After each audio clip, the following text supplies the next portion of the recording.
All right. So it is the 2010 LeBron James era yet again, and we are back in this timeline to change the career of Mr. Jeff Teague. Now, ever since I started uploading again a lot this month, I've been seeing comments and even DMs, I think, or Twitter or something saying, do a Jeff Teague video. Now, obviously, you all know by now more than likely that Jeff Teague has become a pretty popular figure in basketball media, and also just him rehashing all the things in his career that he was very, very a part of somehow, like a bunch of hilarious moments, and then even his own, he's just around. You get it. In his real career, he ended up being a pretty good player, like a perpetual 83 overall 2K dude who made one All-Star appearance, which DeMar DeRozan famously clowned him for on accident. But in this, I wanted to change Jeff Teague and give him a 99 potential. He's going in his second year, and he will undoubtedly at some point in this video hit a 99, or at least that's what the plan is, and has the chance to be the greatest point guard of all time from the 19th pick in the 09 draft. And you know what's funny? I know for a fact, I actually tried to, I don't remember if I ever talked about this on a video, but I actually, let's just start simulating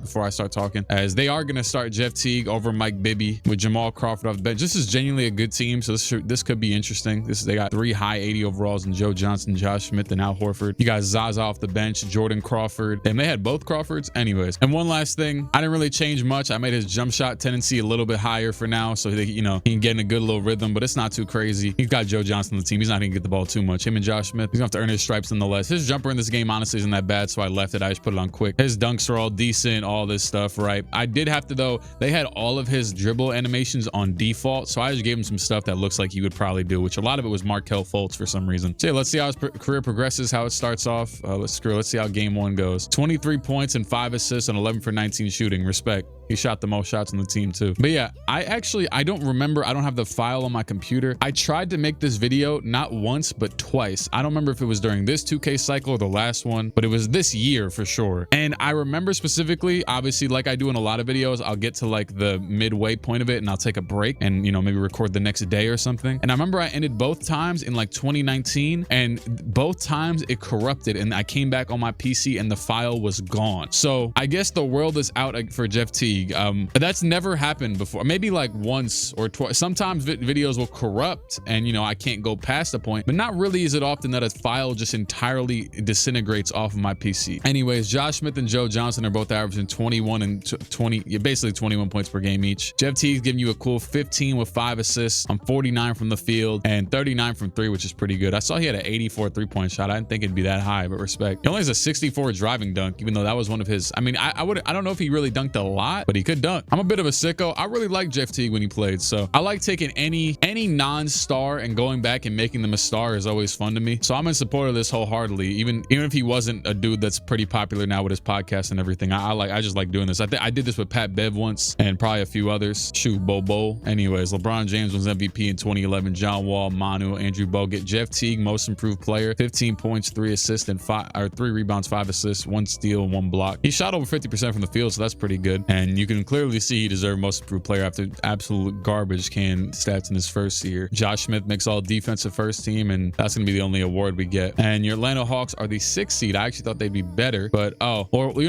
might have got a little bit lucky. We're playing the Celtics, who won the Atlantic Division, moved up to 46 and 36 instead of the Magic, but they're only like a game ahead of us. They just won the Atlantic, and now they got 3rd because of it. I actually just watched a highlight reel on Twitter earlier today of Kendrick Perkins dropping like 29 points in a game once, so shout out to that. But I say that we're lucky. The Celtics record isn't that good, but it's still the Celtics of this era who were very good. It's still big 3, KG in them, Paul Pierce with 28, KG with 25 and 13. We go down 1-0. Honestly, I'm just going to simulate and see what happens because, okay, we lose another one by 7 and we lost another one by 11 points. The Celtics, maybe we weren't lucky. Yeah, we got swept real easy. Jeff Teague with 18 points on 8 for 14 shooting. He had pretty good stats, but the team stood no chance. Maybe in a few years though, when the Jeff Teague revenge arc begins. And Rajon Rondo, finals MVP, as the Celtics won it over the Lakers. So they get their get back for the second time, or I don't know. They win 2 over the Lakers in 4 years. And in the playoffs, Jamal Crawford shot 38%, but I think that's his career average, so that's not that big of a deal. 41%. I'm halfway joking, but I'm also not. And I rock with Jamal Crawford. He can get a bucket, but oh my goodness. I think they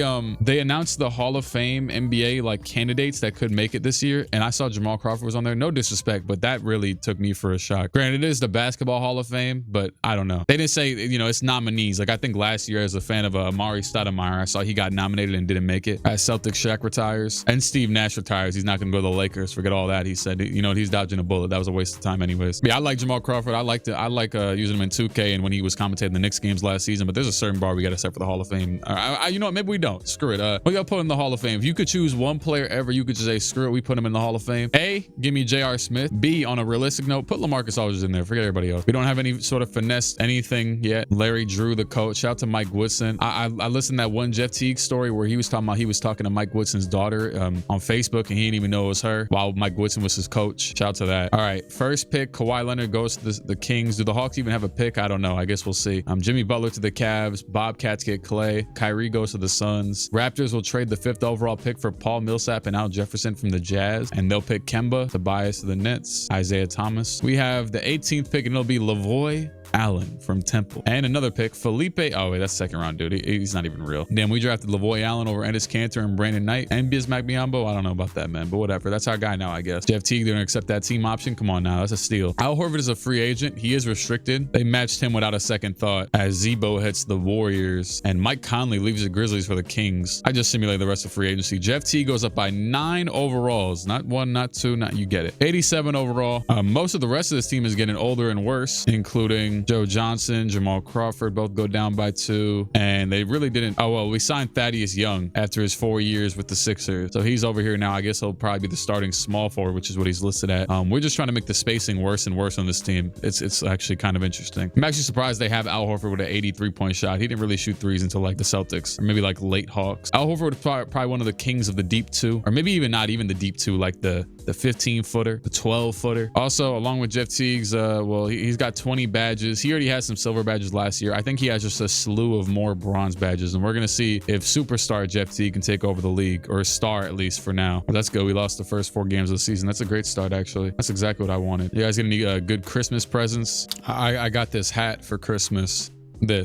I got this hat. I didn't think I could describe the magnitude of it without the visual. So let me just turn this camera off now. This was some huge league-defying trades. Rip Hamilton for Jason Smith. All right, are the Hawks anyone on here? I don't. Wait. Oh, never mind. I saw Hakeem Warwick and thought it said Hawks. Anyways, let's conclude this season as we are currently actually, wait a second. Hold on. Just want to make sure Jeff Teague wasn't in, the MVP race or anything. He's averaging 22 points. He's supplanted. Let me make sure I'm using that word correctly. I've been using that word a lot recently. Yeah, okay, good. 22 points, 7 assists, 5 rebounds, 59% from the field, 50% from 3 on just an attempt and a half. Because, it's the 2010s still, the early 2010s to be exact. Even with the 93 3-point shot. But he's getting to that rim. Forget all that. He's added 15 wins to this team, and he's still just an 80 or 89 overall now, I guess. Honestly, with how good he's playing, I'd imagine this team should be better than the 6th seed or the 5th seed. Derrick Rose, yeah, he's playing a little bit better though. Most valuable player, Kyrie Irving, Rookie of the Year, Ty Lawson, 6th Man of the Year, Dwight DPOY, Most Improved Player for the 2nd year in a row, Jeff Teague. He wins 2 Most Improved Players. That's actually pretty funny. He did not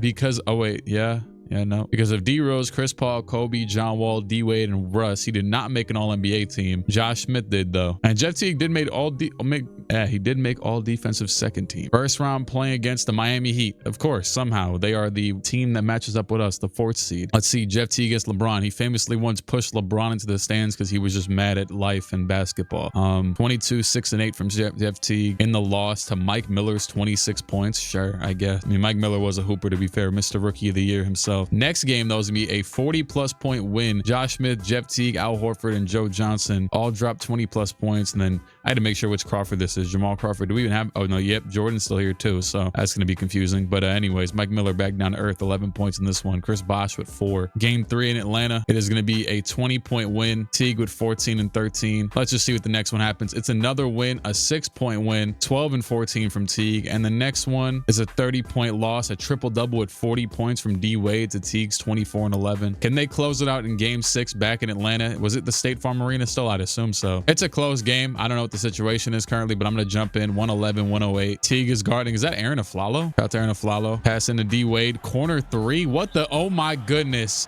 First play of the video. D Wade throws it off the side of the backboard. Not even a shot, an attempted pass because of the masterful defense of Jeff Teague. That really made him second guess his own decision making. Anyways, Joe Johnson's going to go right at Dwayne Wade, and that is off. Wow. A masterful defense by D Wade, I guess. Wait, we're not going to foul? Just going to let him go? I guess. Pass over. Bayless miss over Teague. It's off. Rebound by Jay Smooth. Oh, we were up. Oh, never mind. Did they take a deep 2 down by 3? Well, Joe Johnson to the line. First free throw was good. And that'll be, yeah, like the announcer just said, a 4-point cushion. So that's probably gonna be the end of this one. And the Hawks have won the series. We're moving on to the second round past the big 3 Heat led by Mr. Teague, who averaged 20 points, 10 assists, 4 rebounds on 55 from the field and 73% from 3 in that series. Chicago second round, D Rose versus Jeff Teague. I think Jeff Teague has somehow talked about everything that's ever happened in the world, at least of basketball at this point, because he definitely talked about getting broke off by D Rose and cooked by him. I think I've watched all of their like big podcasts they've had. I'm not really like a consistent watcher of any podcast personally, but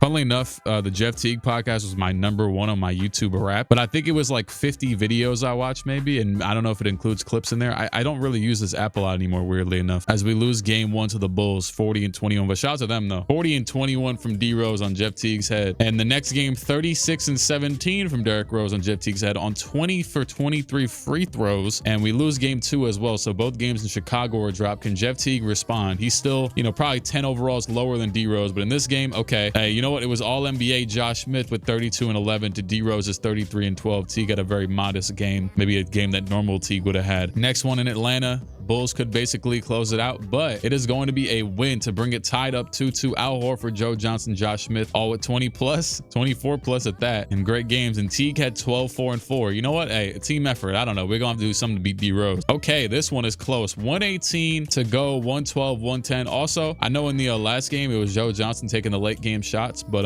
which that might still be the case. Who knows? But I did edit Jeff Teague's like player preferences too, like, you know, so like he'll ISO or you know, be the pick and roll ball handler, all that. I mean, you would expect that regardless, but yeah, oh my goodness, he just got a crossover on D Rose. They said that the crowd went kind of mild, honestly. Pass back out to Thad Young, back to Teague. Someone set him a screen or something, I don't know. Teague's going to it. Teague with the step back, he's not doing anything. He fades away. That's off. Oh boy, well, that's not a good way to try and cut a damn 2-point lead. Brandon Rush with the ball, Warriors legend, hands the ball off to Rose. Rose is against Teague, and he's gonna pass it down to Yao Ming. Oh my goodness, and he was against Jamal Crawford. How did I not notice him on the court until then? 36 seconds to go. Teague, look at the lineup. They have hold on. They got James Johnson, Yao Ming, Joakim Noah. Brandon Rush has no last name. How are you supposed to score against this team? They just give Derrick Rose the ball and move out the way and play defense. And now Boozer checks in and they actually sub out Yao, thankfully. What a strategic, great timeout. Passing to Teague. Teague, one more to Crawford for the 3. We need it. Oh, thank you, Jamal. I wish though, Jamal Crawford in his time was low-key Mr. 4-point play. I wish we could have got one of those right there. Passing to Rose. They won't foul because they don't really need to, but Rose, oh boy, if you let him get to that rim, okay, he slows it down. Rose, the screen by Noah. He's gonna get over it. Well, Teague doesn't really. Oh boy, Rose to the rim, wide open layup. Al Horford, what do we pay you for? 16 seconds. Hey, Al Horford just got that contract though. He don't even need to really play that much no more, you know, unless you want to have a 15-year career like you did in real life, or actually almost 20. Is this Al Horford's 20th year this year? It might be like 19 or something. I don't know. We're gonna pass the ball into, it's Jeff Teague. Teague gets it, 14 seconds. He drives to the rim. Don't know what the game plan is. I gave you ball handling moves, and this is what you do. You do nothing. You dribble into the Derrick. Oh my goodness, he shoots a fall away 3. Rebound by Boozer, and that's the series, right? I think they foul Luau. Luau misses the first free throw. I don't know if we have a timeout, but he misses one more. There is a chance. Luau's second one, it's good, and we'll call a timeout, but I'm gonna assume this one's over. Yeah, D Rose with 40 again. Teague with 25, 7, and 10 in the worst 3-point attempt of all time. I saw this play they were replaying on Christmas, and actually that isn't the series, by the way. We're in game 6 now. Bulls up, and that's gonna be the wait. Yeah, we lost. 14-point loss. Not a bad step ahead though. I mean, trying to beat this damn Derrick Rose is just, that's a challenge. So I'll give you some grace. I saw this play that as D Rose wins Finals MVP that Steve Kerr had done back in whenever the hell Steve Kerr, you know, the 90s, mid 90s, I'd assume it was, where he like threw the ball away back to the defense and let them hit a 3-point shot for the win. It's hard to explain, but have you ever seen that one play? I think it's Mo Peterson hit a game winner where the ball gets thrown up like 80 feet in the air. He catches it and then hits a game winner because the dude was trying to end the game by throwing the ball in the air when he didn't even have to throw the ball at all. Steve Kerr like did the same thing, and I'd never seen it in my life until like yesterday. Jeff Teague had 18 points and 8 assists, 52% from the field, 45 from 3. Kenyon Martin retired, and so did Ben Wallace, who was on our team and really didn't play. Shout out to Ben Wallace, I guess. Jaren and Jason Collins retire. First off, it says right here that one of them is 7 feet, one of them is 6'11". I would definitely hate on my twin brother if I was a little bit taller than him. Secondly, shout out to Jason Collins. I hope miraculously something could go more well. They there was like a little feature on him where he has a really, really bad form of cancer he's been battling. So, oh, and crazily enough, actually, I forgot about this. I have his autograph. I got his autograph at a Nets game once. So shout out to Jason Collins, man. Hopefully, you know, hopes and prayers and everything. But he is fighting a crazy cancer that they, I think it was Ramona Shelburne did a feature on it on ESPN. The Bobcats will get the #1 pick, so they are in line to pick Mr. Anthony Davis, and they pick Mr. Anthony Davis. Second pick will be Brad Beal to the Suns, Will Barton to the Timberwolves, Evan Fournier. What pick we got? 20. Oh boy, Andrew Nicholson. Welcome to the squad. The man who Draymond said was not an NBA player. And we also get Jeff Taylor. I remember this dude. I think he played for the Bobcats or the Hornets. I think this is the year they switched to the Hornets or whatever. I don't know. A fake Barbosa to the team. They're going to decline the Jordan Crawford team option and pick up Teagues for 1 more year. So Jordan Crawford, a free agency. And it looks like Joe Johnson just signed a contract extension, which I know he had one of the most expensive contracts ever in real life around this time, but I'm not sure if this is that.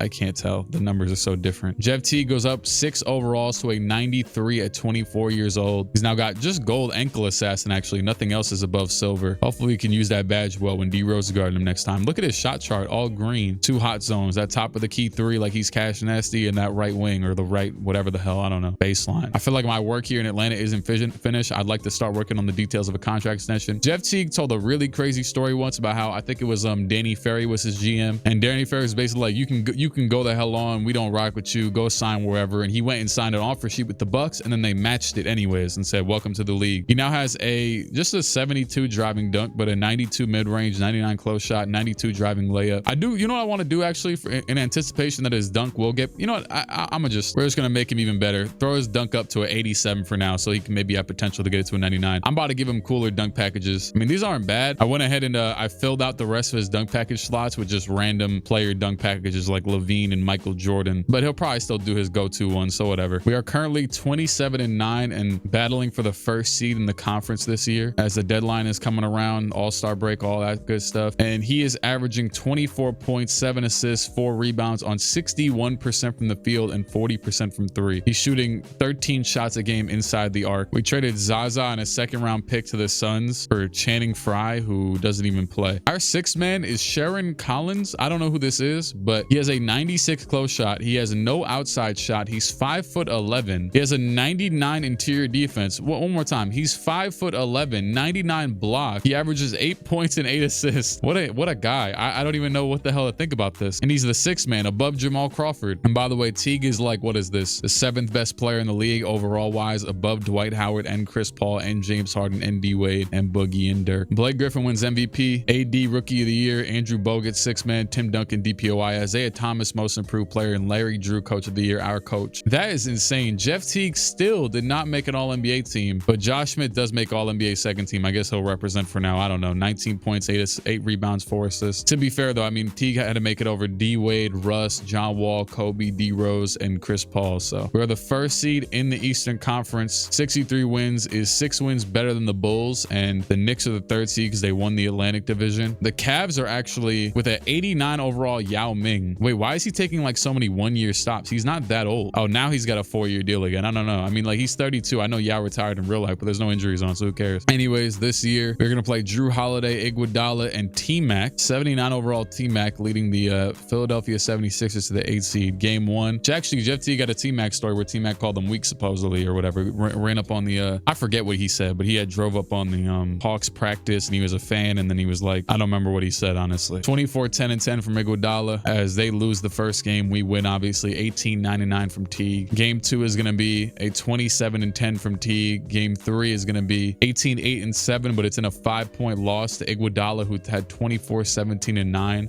They also still got Lou Will over there. They're gonna tie it 2-2. I guess maybe we're fraudulent. I don't know. 18 and 10 from Teague to tie the series up 2-2. The next game back in Atlanta is gonna be a 14-point win. Teague with 32 and 6. Next game in Philly is gonna be an Atlanta takeover. It is a 129-108 win. Teague with 23, 4 and 6. And the whole team is coming together nicely, minus the fact that they lost 2 games. Paul George, Dwight Howard, Danny Granger, Darren Collison, and the Pacers is the next matchup. I guess Dwight found a new home. And it's gonna be a Hawks 13-point win with a big-time fourth quarter eruption. Jeff Teague, 26, 7, and 8. Next game, another 20-point win. Teague with 21 and 6. And obviously, the other thing that became a phenomenon like, what, 3 months ago was all the people doing that damn Teague time trend on 2K or real life. I don't even know. That was insane. I think my mind just glanced over that, honestly. Teague with 32, 5, and 7 and a 22-point loss. Another loss is going to be a 30-point loss, 31 and 10 from Jeff Teague, but the Pacers just Sonny Weems averages 13, but he put up 30. Dwight Howard with 12 for 15, 25 points, and we're now in another 2-2 series back to back, and they're going to try and put our back against the wall, which they will. 22 from Jeff Teague in the loss to Danny Granger's 22. A bunch of double-digit scoring efforts, I guess, and Paul George 19 and 10, Dwight 16 and 16. I mean, Ed Davis was 0 for 4. Who the hell should we blame? I don't know. Down 2-3, trying to play the Bulls again in the conference finals. Can they do it, or will they lose? They're going to lose in the second round again as the first seed to Dwight Howard, Paul George, and the Pacers, and the Pacers will win the championship. That is another year. I think every year we've lost to the team that won the ring. Yeah, we lost to the Celtics, the Bulls, and the Pacers every single year. We played out a fake finals, and they beat the Mavericks in 7 as Tyson Chandler somehow manages to shoot 2 for 9. That's the magic of Dwight Howard, I guess. No pun. Jeff Teague with 23, 5, and 8 a game, and a steal and a block in the playoffs. 58% from the field and 42 from the 3 as we lose, obviously. Marcus can be retired. They're going to just bring Larry Drew back again as the coach. Ben McLemore goes number 1 in the draft. CJ McCollum goes number 2. Victor Oladipo goes 3. James Ennis 4.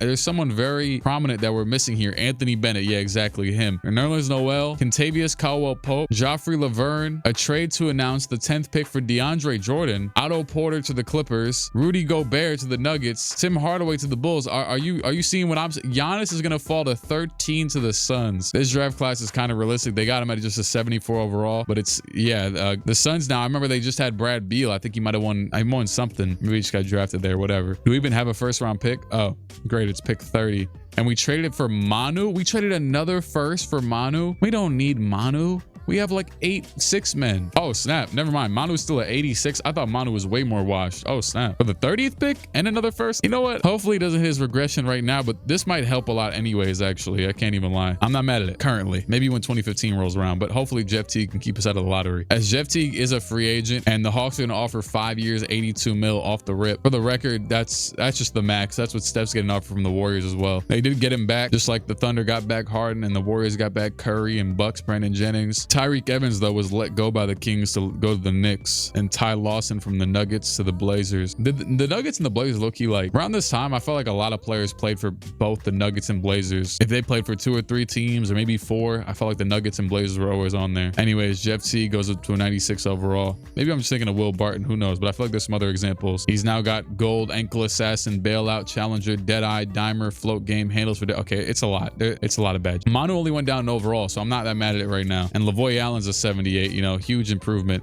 Why do we draft 2 mediocre power forwards? I don't know, but we got Andrew Nicholson too, and we also signed Jameer Nelson. I guess it's an improvement. I don't even think Jamal Crawford's gonna be in the rotation this year, crazily enough. I just was on Twitter and I saw someone post Jokic's brother playing college basketball in like 08. I had never seen this before, but I guess his brother, but this is the first thing I noticed. His brother shoots exactly like Mr. Reginald Miller. I don't know why his jumper is so, that jumper right there is so mad similar, at least the form at the top of it. That or somebody else. I don't know, maybe got some Evan Turner in there. I don't know. But yeah, this is Jokic's brother, I guess, hooping. He got a little Jimmer in the kick right there. Come on now. That man Reggie really hit like 3,003 shooting like this. Anyways, the team is actually worse this year. Not really sure why. Oh, there goes Evan Turner. Evan Turner traded for Tracy McGrady. Wait, they traded for him back? Then you already have Evan Turner? I mean, it's the Sixers. We traded Channing Frye again for TJ Ford, who I doubt is playing. Manu's averaging 15 a game off the bench. Then you got Jeff Teague giving you 25, 5, and 7. His best numbers to date. Shooting well over 60% from the field. Yeah, I don't know. The team, the positions are pretty well rounded. They just stink. They run a balanced system, so that can't be the problem. And Derrick Rose was MVP, 38 a game. Victor, Rookie of the Year. Royce White, 6-man. Tyrese Thomas. Damian Lillard, Most Improved. Otis Newman, Coach of the Year for the Bulls. No tip. Tibbs. Still no Jeff Teague All-NBA team. Isaiah Thomas made it over. I'm not gonna lie, his stats were crazy though. Jeff Teague all defensive second team. They're currently starting Manu and benching Joe Johnson. I'm not really sure why you don't just put Joe Johnson at the 3. Not that I shouldn't have to do that. Like you could just move him down, you know, a little bit. He's right there. Anyways, game 1, we're playing the Sixers again. This time we beat them game 1, 24-8 from Jeff. Game 2, 24-8 again from Jeff. That's kind of crazy. Next game, if he does this again, okay, 20-9 from Jeff as we're up 3-0, and that'll be 4. Thank you very much. Teague with 26, 8, and 7. He was super consistent in this series. 24 points per game, 59% from the field. Second round, the Charlotte Bobcats with Anthony Davis. AD is an 89 and Klay Thompson is an 88. I did not put that together. They had both of those too, but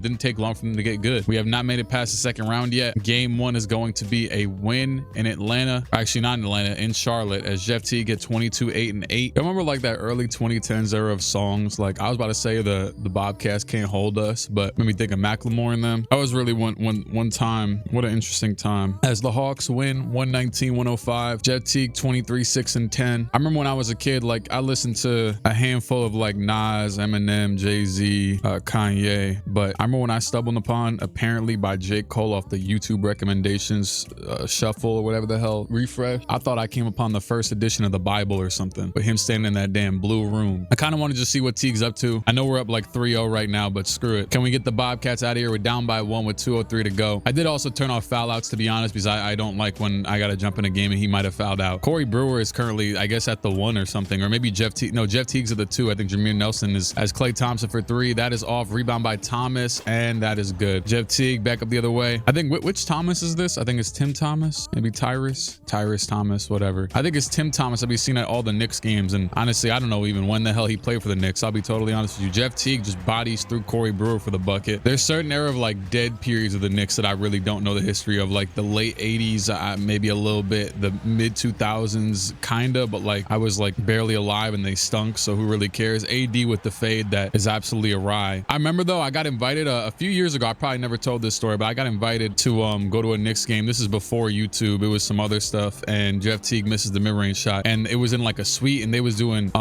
what was it, like trivia, and I went, oh my goodness, Klay just fired that, no movement or nothing, and then they get the board anyways, because we got this low body lineup out here with Al Horford and Manu Ginobili at the bigs, it looks like. But anyways, I had won so much of that damn trivia that I walked out of there with like 8 hats, and I don't even know what else they were giving out, but yeah. Anyways, pass back out to Manu Ginobili. The screen by Al Horford. He's gonna try and pass it down to Al, and we are throwing this game away, boy. Who is this dribbling the ball? It doesn't really matter. Thomas with the dunk. This is a bad showing from this team. 111-106. AD with 33. Okay, we're only up 2-0, so I thought it was 3-0. This series is still anybody's. I'm gonna jump in again with that being known. You know, the Hawks didn't really have a lot of success ever, I guess, since, I don't know, Bob Pettit. So they're kind of in a similar boat probably to, like, crazily enough, like the Clippers. I mean, like they made what? They made the NBA Finals. I don't have the Hawks made the NBA Klay fadeaway. Have they made it since like the 60s? I can't think right now, or the 50s or whatever. I honestly have no clue as of right now, but the screen, and they obviously made the conference finals twice now, or in recent years. Al Horford, it's the layup off the Jeff Teague pass, a little nice pick and roll ran there finally. Anthony Davis wasn't in the middle of it, which he's not even in the game somehow currently, but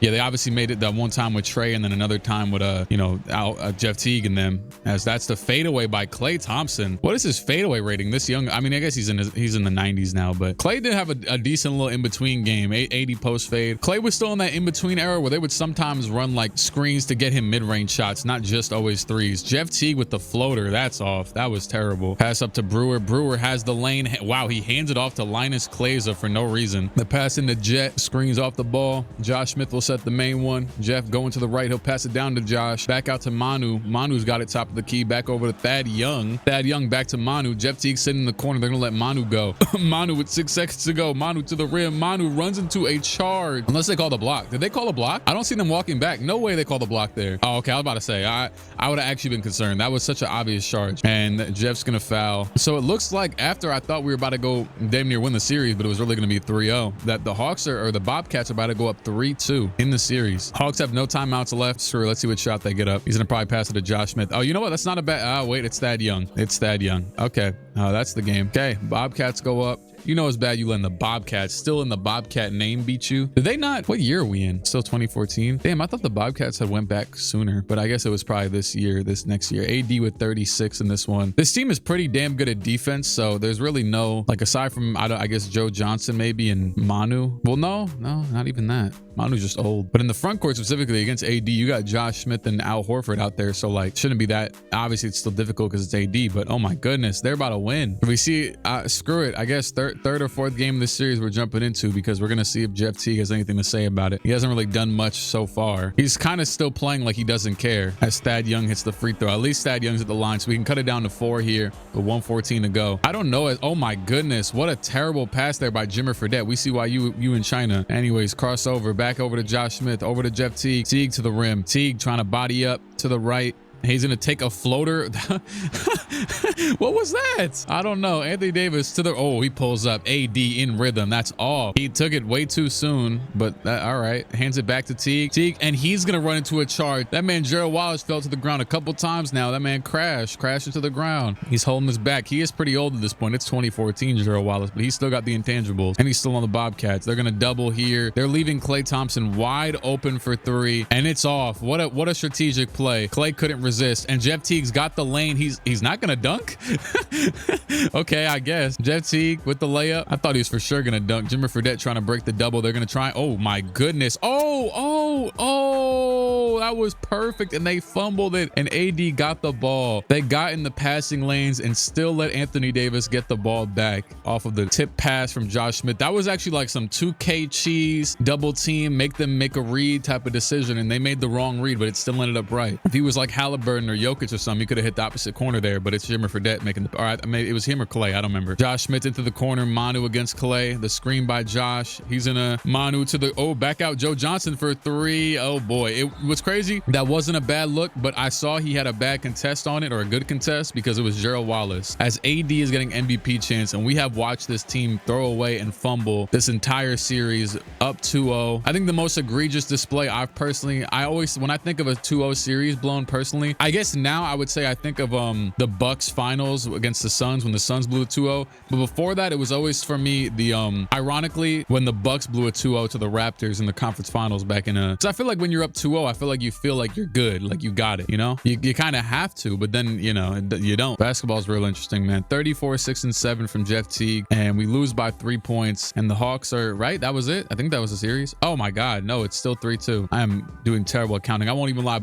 After I played game 1, I don't know if you heard a shift in my voice or something, but I took a break and I came back and started recording the next day, so I'm still getting my rhythm. It is 100-103. The Bobcats and Hawks. I already know this is a classic series that would have just been on NBA TV. They are not putting a game. You know what this is like? This is like when the Cavs and the Magic played like 2 years ago and they went to 7, and it low-key was a good series, but until game 7, probably every single game was on NBA TV. Anyways, go to the post. Klay is against Jeff Teague, and he's gonna miss. Jeff Teague with the good defense. Good enough. Josh Smith is cutting through the middle. Jeff Teague's gonna take it back out open. Jameer Nelson. How, Jameer? What else do you do? You're just an open shot. You're old. You just got to make that. That's the only reason you're on the roster. Oh boy, now he's guarding Klay. Klay trying to get to it. He's bodying up. I hate when they do this, but it's going to work because he's so damn tall. There you go. 24 seconds to go. I hate that our season just ended on the shoulders of Jameer Nelson. And I rock with Jameer Nelson, but I think his son is in like the G League, or he was in the summer league this year. Shout out to that. It's funny though, because people be like, damn, I'm getting old. It's like, dog, LeBron's son is in the league. There's not really any more, you know, bartering we could do here. Manu wide opening for the layup. They'll foul Jimmer. Let's see if Jimmer can give us a miss or two. Or wait, they're gonna have to foul again. I wish they would press better in this game. They don't press like nothing. Like Manu's not even up on Klay. Jeff's not even up on Fredette. The physicality in this is not really the best. And Jimmer hits both, so that's gonna be game. Let me just get out of here. I don't want to see our demise. Jeff Teague, 34, 8 and 8. He was doing his thing. He wasn't really doing a lot when I would jump in, but he was doing his thing in general. It's actually hilarious though. He's still kind of playing like he doesn't care. Russell Westbrook, Finals MVP. Bobcats got swept by the Thunder in the finals, and they are gonna be one hell of a team to get over the hump of, because yeah, Westbrook, Harden, KD. They almost lost to the Kings though. The Kings led by Boogie, Kevin Martin. Have I told you the story when I went to a basketball tryout once, and that that week I decided I want to shoot like Kevin Martin.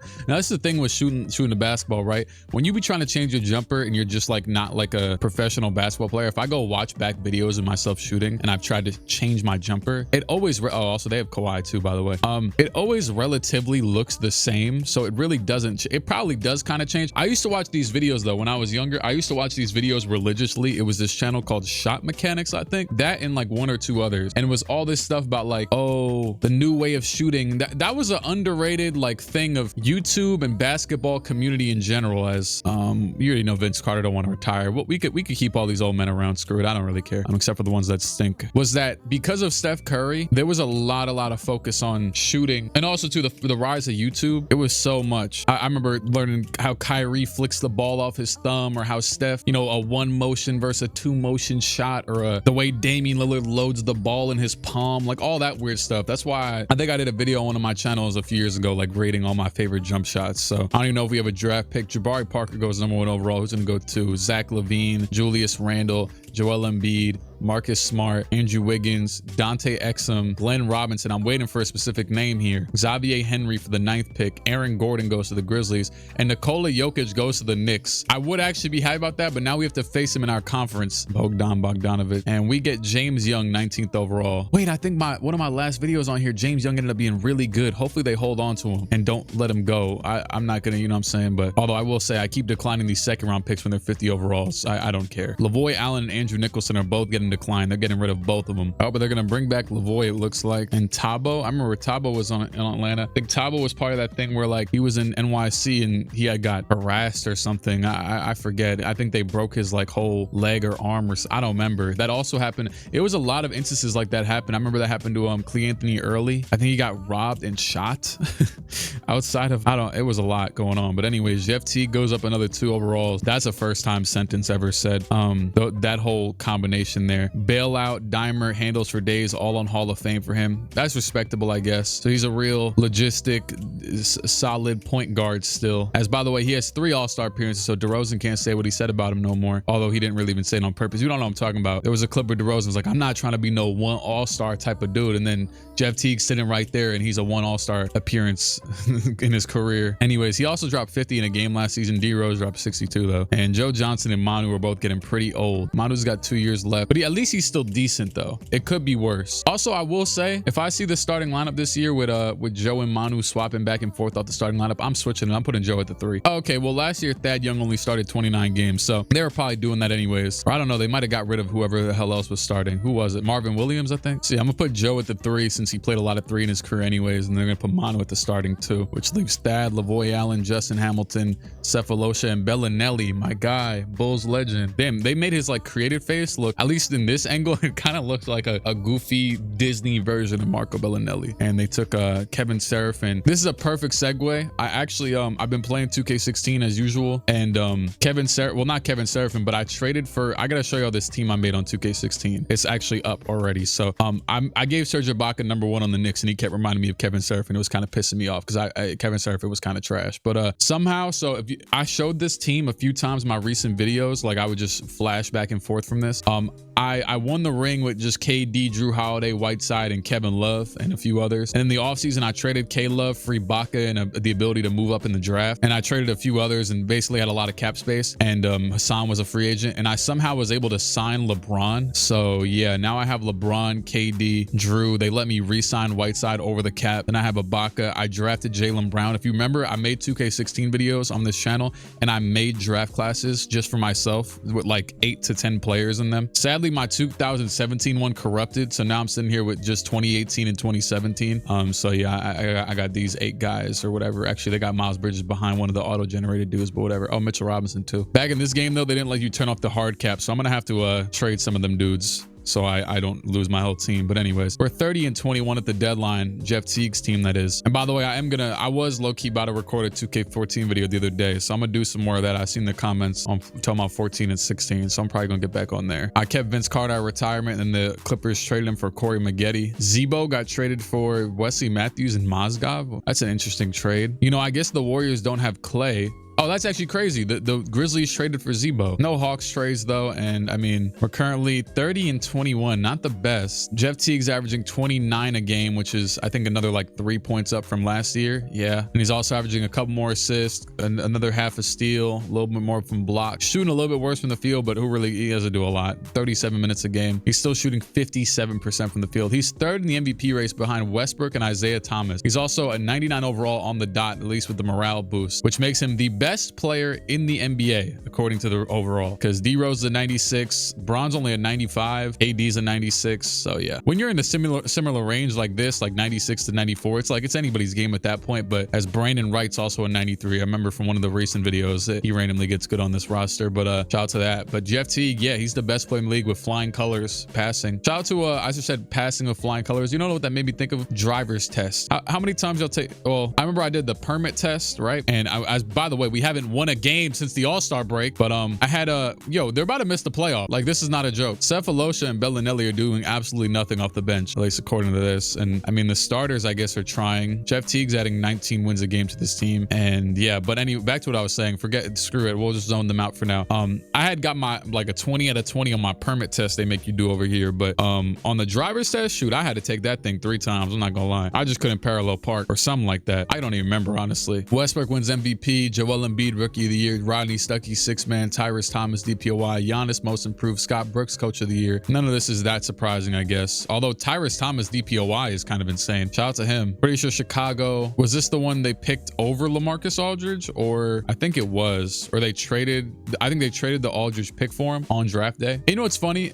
My memory is actually a little bit foggy. I used to hate on this acquisition or this trade the Knicks made all the time, but the Knicks have actually been good for so long that a little bit of my Knicks hater brain is kind of dead right now. But I remember that it was, the Knicks had traded the picks that I think were LaMarcus and Joakim for Eddie Curry. So shout out to that. And the Bulls just traded it again because, they're not the best at that either. Scott Brooks, shout out to you. Jeff Teague finally made the All-NBA first team. This is his first All-NBA appearance, period, which is kind of insane. Averaging 29, 6, and 9. I think they used to show the stats on the top here when they used to show, like, instead of all this playmaking 3-level ball hawk, instead of all that, they need to show the stats again on this screen. Plus, look at all the dead space on the bottom. They can make this screen so much better. I don't know. They had no other All-NBA players. Teague also made the All-Defensive first team. I mean, he averaged 2 steals and a block. He damn near might be in DPOY contention at some point if he's this damn good. And I forgot about the losses. We missed the playoffs. 42 and 40, first team Jeff Teague. I might force him out of Atlanta. Matter of fact, look at Indiana. Hey Jeff, you might have to go. Remember Jeff Teague? I know he had a little bit of beef with Paul George, or kind of didn't really. He just didn't talk to him. But as they got Chris Middleton over here too, that's kind of fire. But I will say though, I know he's from Indiana. I might have to send him back to his home, or shoot, maybe I'll send him to hell and put him in Minnesota again. Wait, hold on. The Sixers were 35 and 47 and made the playoffs because the Atlantic Division was that trash. Is there any instances of it being this egregious? Like, you know what I mean? This is insane. They are worse than, they were the 12th best team in the conference.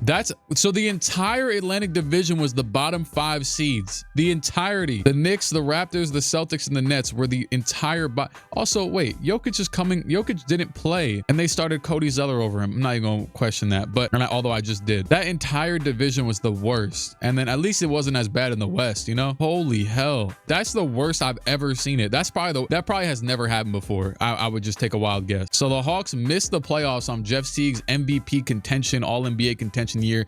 And the finals MVP is Isaiah Thomas of the Minnesota Timberwolves. Him, Andrew Bynum, Dennis Schroeder, Kevin Love, Danny Granger, Harrison Barnes. Hey, I love this.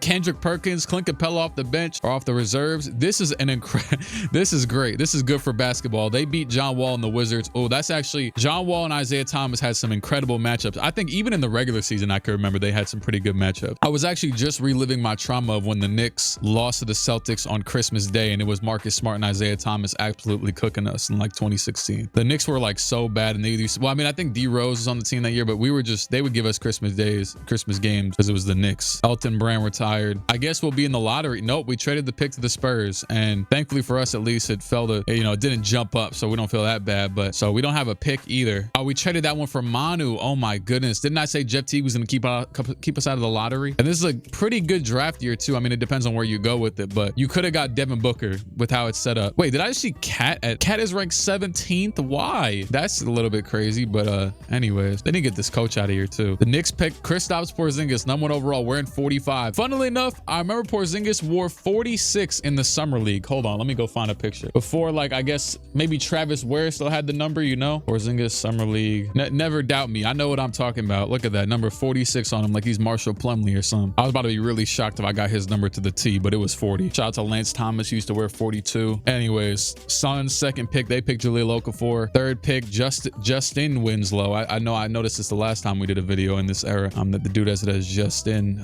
Then you get Stanley Johnson, D'Angelo Russell, Emmanuel Mudiay. Bro, if I see Cat go pick 14 and we could have had that pick. Oh, never mind, he just went to the Jazz. I didn't even see what the trade was. Willie Cauley-Stein. Either way, Devin Booker's still available. Kelly Oubre. Oh no, it's gonna happen. Eric Bledsoe for the 13th pick. Oh, it's Devin Booker to the Clippers. That's a fantastic. And it's funny because he just got traded for Bledsoe when they were teammates. I just saw a clip on social media of Earl Watson, the former Suns coach and former NBA player, obviously, and he was saying that he was approached as the Suns coach back in 2017, and the Bulls had offered Jimmy Butler for Devin Booker, and Robert Sarver, the Suns, I think, owner, was going to take it. But what's his name? Earl Watson claimed that he said he was going to resign if they traded Devin Booker. So yeah, we could have had, I was about to say even Miles Turner, but they picked Terry Rozier at our pick. We have a second round pick, Horace Reese. He's not even real. We could have picked Rozier, Miles Turner. To be fair, our team isn't really that bad. It's just, they're just selling. I mean, it's not even bad at all. Get this player off my damn team. Any free agents this year? I don't think so. Just the weak ones. Kyrie re-signs with the Suns. I think all these dudes are just re-signing with their teams. Yeah. Melo is going to leave Denver for the Mavericks. I kind of am just interested in what they even, it's still Dirk. He's still a 91. They'll have OJ Mayo, Melo. They got OJ again. Damn, that's kind of, I liked the OJ Mayo, Monte Ellis era Mavs. You know, Monte Ellis, I remember him hitting a handful of game winners. I think Monte Ellis hit like a one-legged game winner once when he was on the Mavs. I don't know, Monte Ellis was just nice. Sometimes I try and, because like I have like a rose-tinted glasses towards players of my era, like growing up. And obviously I'm still kind of, it's not like I'm 40 or something, but because I have rose-tinted glasses towards them, I try and like find the equivalent now of like certain players. You know what comes to my mind that I feel like maybe I would take for granted is like when I watch like J-Dub, Jalen Williams. I know he's a great player,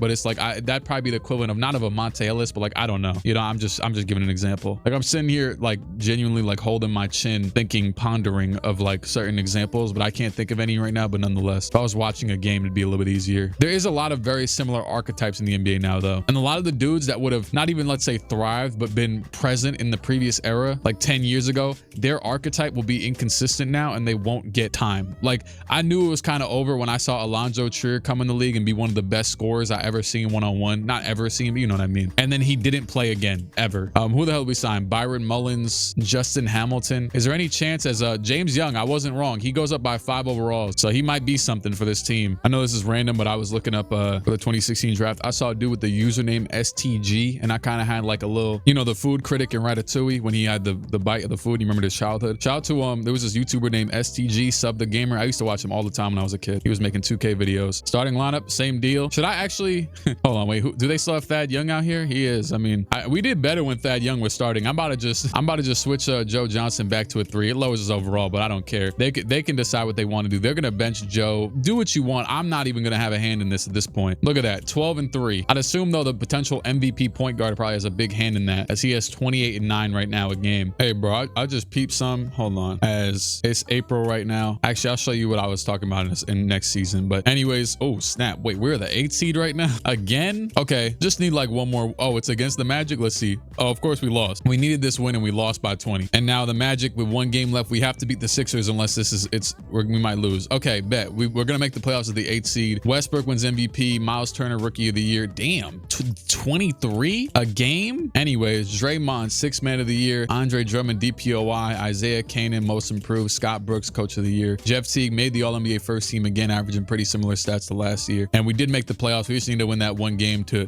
get Miles Turner's Magic the hell out of here, as Manu and Joe Johnson basically split the starting minutes, or whatever the hell the starting role. Dime dropping power finisher. Okay. Josh Smith still though 2nd leading scorer on the team, 19 a game, 8 rebounds, 4 assists. Al Horford's just kind of like, these stats are weak as hell for an 87 overall dude. You're averaging 12 and 7. You don't even get blocks or steals. This is like a horrendous, I would imagine this is a horrendous simulation player. I mean, he gave us 4 wins added, sure, I guess, at least for his overall. That's just disappointing. Round 1, game 1 against the Chicago Bulls against at least former MVP D Rose at this point. I think he had to have won one. Jeff Teague 29, D Rose 27, 11. I don't remember if in the sim he did win an MVP or not. Next game, oh boy, could we have a chance to defeat this team? This would be a good Jeff Teague legacy game. You know what? Let's see him. This would be a good Jeff Teague legacy series, I should say. Oh, they switched the jerseys. They got these 2016, I think it's 2016 jerseys on. I actually saw the Hawks and Mr. Jeff Teague live. It was the first Knicks game. So when I was a kid, I went to two Knicks games. Good backdoor Jeff Teague layup, and he makes it over D Rose. I went to 2 Knicks games back in the 2012-13 season. I saw them play the Nuggets and the New Orleans Hornets as Joakim Noah gets wide open and dunks it. I saw them play those 2 teams in that season, and it was AD's first game ever at MSG, and the other one was like Iggy was still in the Nuggets and everything. That was the first game I'd ever been to. But then I couldn't go for a few years, and the Knicks were also trash, so it was fine. I went to a few Barclays games because I had a friend who had season tickets and kept hooking it up. But anyways, oh, Manu for 3. That's all, as we're still up by 2 points. But anyways, I had went to see the Warriors play the Nets, and I also saw the Kings play the Nets, but I have no physical evidence of it. I don't know. Maybe that's when I got them damn autographs. I got Joe Johnson's autograph. I got I don't remember who else. Oh, I said Jason Collins earlier. I think there was one more. Oh yeah, Thad Young. Ironically, they've like all appeared in this video.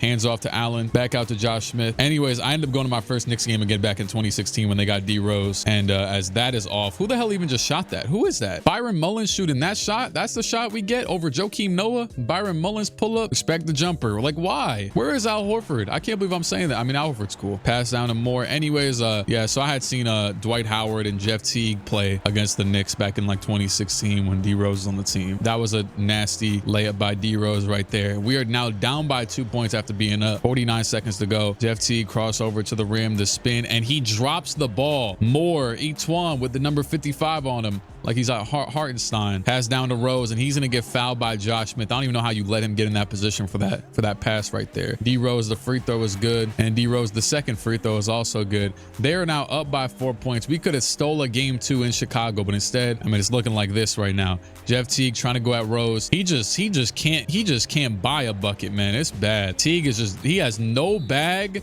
and he throws the ball away. Like, I don't even know what he's doing. I didn't even change. I mean, maybe that's the problem. I didn't change his tendencies really. So he just does nothing. He just runs into people. I kind of missed last year's 2K just for how good the bully badge and the strength attribute was for short guards. I loved using my little Jalen Brunson point guard and bullying through people, but this year it doesn't matter at all. You gotta just phase around people and do weird crossovers. Anyways, Jeff Teague trying to go at Rose again. Like, is he gonna, dog, what is the play? Shoot a mid-range shot. Oh my goodness. He's gonna pull up a 3. That is off, and we are gonna go down 2-0. I'm gonna be honest with you, I can't watch this no more. I'm gonna go through and look at his tendencies because he does nothing, and he's a 99. I turned up his 3 and his mid-range shot tendency to 50 each. They were both on like 20 and 30, so maybe that'll do something, because like, you can't be out here dropping 30 a game, then we jump in the game and you're not doing nothing. Like, you have a 97-3, dog. I know I don't want to see you shooting every single 3 because like, that's not really Jeff Teague-ish, but shoot, maybe at this point it should be.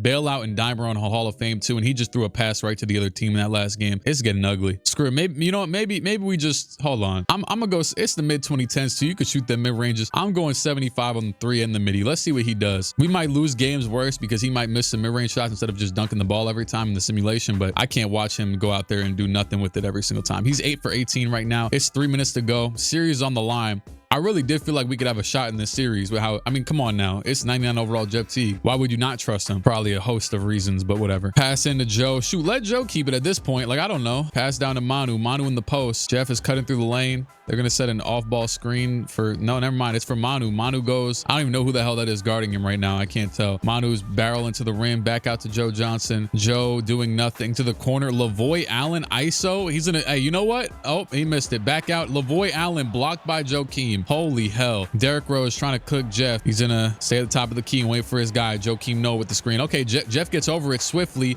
but Rose still gets to his spot and he misses it. Pass up to Joe Johnson. They move the ball up real quickly. He hits the spin. Pass over to Jeff. Jeff to the rim. Jeff pass down to Al. Okay, there you go. There's them point guard attributes. 1:10 to go. We take a 1-point lead with Al heading to the line for another one. Al Horford at the line, and it is good. Josh Smith starting lineup back in. Okay, they actually are starting Joe and Manu right now, so we got the full-fledged lineup in as Jeff Teague. I mean, my bad. D Rose with a spin, pass down. Joakim Noah. That's unrealistic. Joakim Noah could not hit a close shot for his life. When I saw him, Joakim Noah was probably the worst around the rim finisher I've ever seen in my life, except for maybe RJ Barrett in his Knicks times, at least. I don't know about RJ Barrett the last few. Joe Johnson to the left, hands it off to Ginobili. And that's a lie, by the way. Joakim was definitely a millennium worse than RJ Barrett. I'm just hating. Manu back to Teague in the corner for 3. It is off. I don't even know why Manu has the ball in that situation, but whatever. Moore with the rock, Moore the cross. Etuan to the post against Manu. He'll pass it down to Zebo's over here. Oh, snap. He passed it to Joe Johnson with the steal. Up to Teague. Teague has the lane. Teague with the dunk. The Zach LaVine dunk. I know that dunk. Jeff Teague saying this is his house. 20 seconds to go. Getting Atlanta hype. Although nobody is wearing a Hawks jersey in the crowd. It's all just turquoise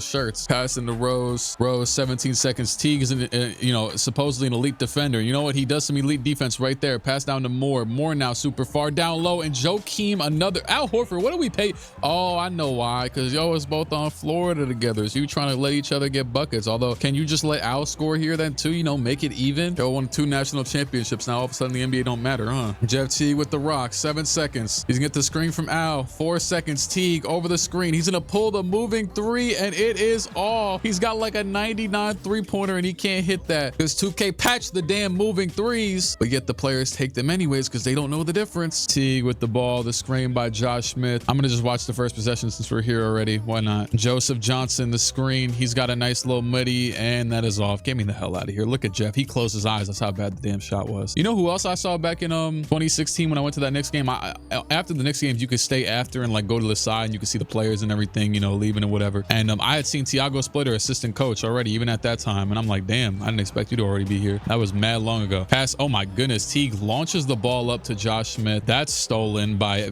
Zebo. Now Luau with the rock. Boy, this Bulls team is nice too. This is a crazy nice Bulls team. You got Zebo now on here too. D Rose off the screen. D Rose to the rim. Wow, he passed it out to Etuan. Etuan back over. Come on, that's fantastic defense by Josh Smith. 49 seconds to go. Game on the line. We could have been won this game with a game winner or something, but Teague wanted to brick. The screen. Jeff over it to the rim. Pass down to Al. There you go. Hey, they're doing charity work. More freedom than Florida income tax. The way they're going to the rim right now. As Derrick Rose to the right. Blocked off by Teague. He's going absolutely nowhere. Rose tries to step through. Pass back out to Noah where he's very proficient at shooting 3s. Manu nearly got a steal there. Etuan Moore. Oh no, he's gonna make it. I knew it. I know what I said about the moving 3s, but that's Etuan Moore. That's a different man right there. You can't stop Etuan. You know who I would say is an Etuan Moore type of player now? Isaiah Joe. That's who else is there? That's a good one though. He's probably way more efficient because you got to be more efficient these days, but who cares? Same vibe. Pass in corner. Manu is wide open for the 3 to tie it up. We got so lucky with Manu getting, his defender getting stuck over there. Derrick Rose, the crossover. 10 seconds to go. Between the legs, back, spin to the right, crossover to Teague and 1 potentially for the game. He took Jeff off the dribble. Now that's bag work right there. That is bag work. And the Hawks do have 1 timeout left, and that might have just ended the series right there. That 1v1 work. That man Jeff Teague can't hold a candle to Derrick Rose. I'm sorry.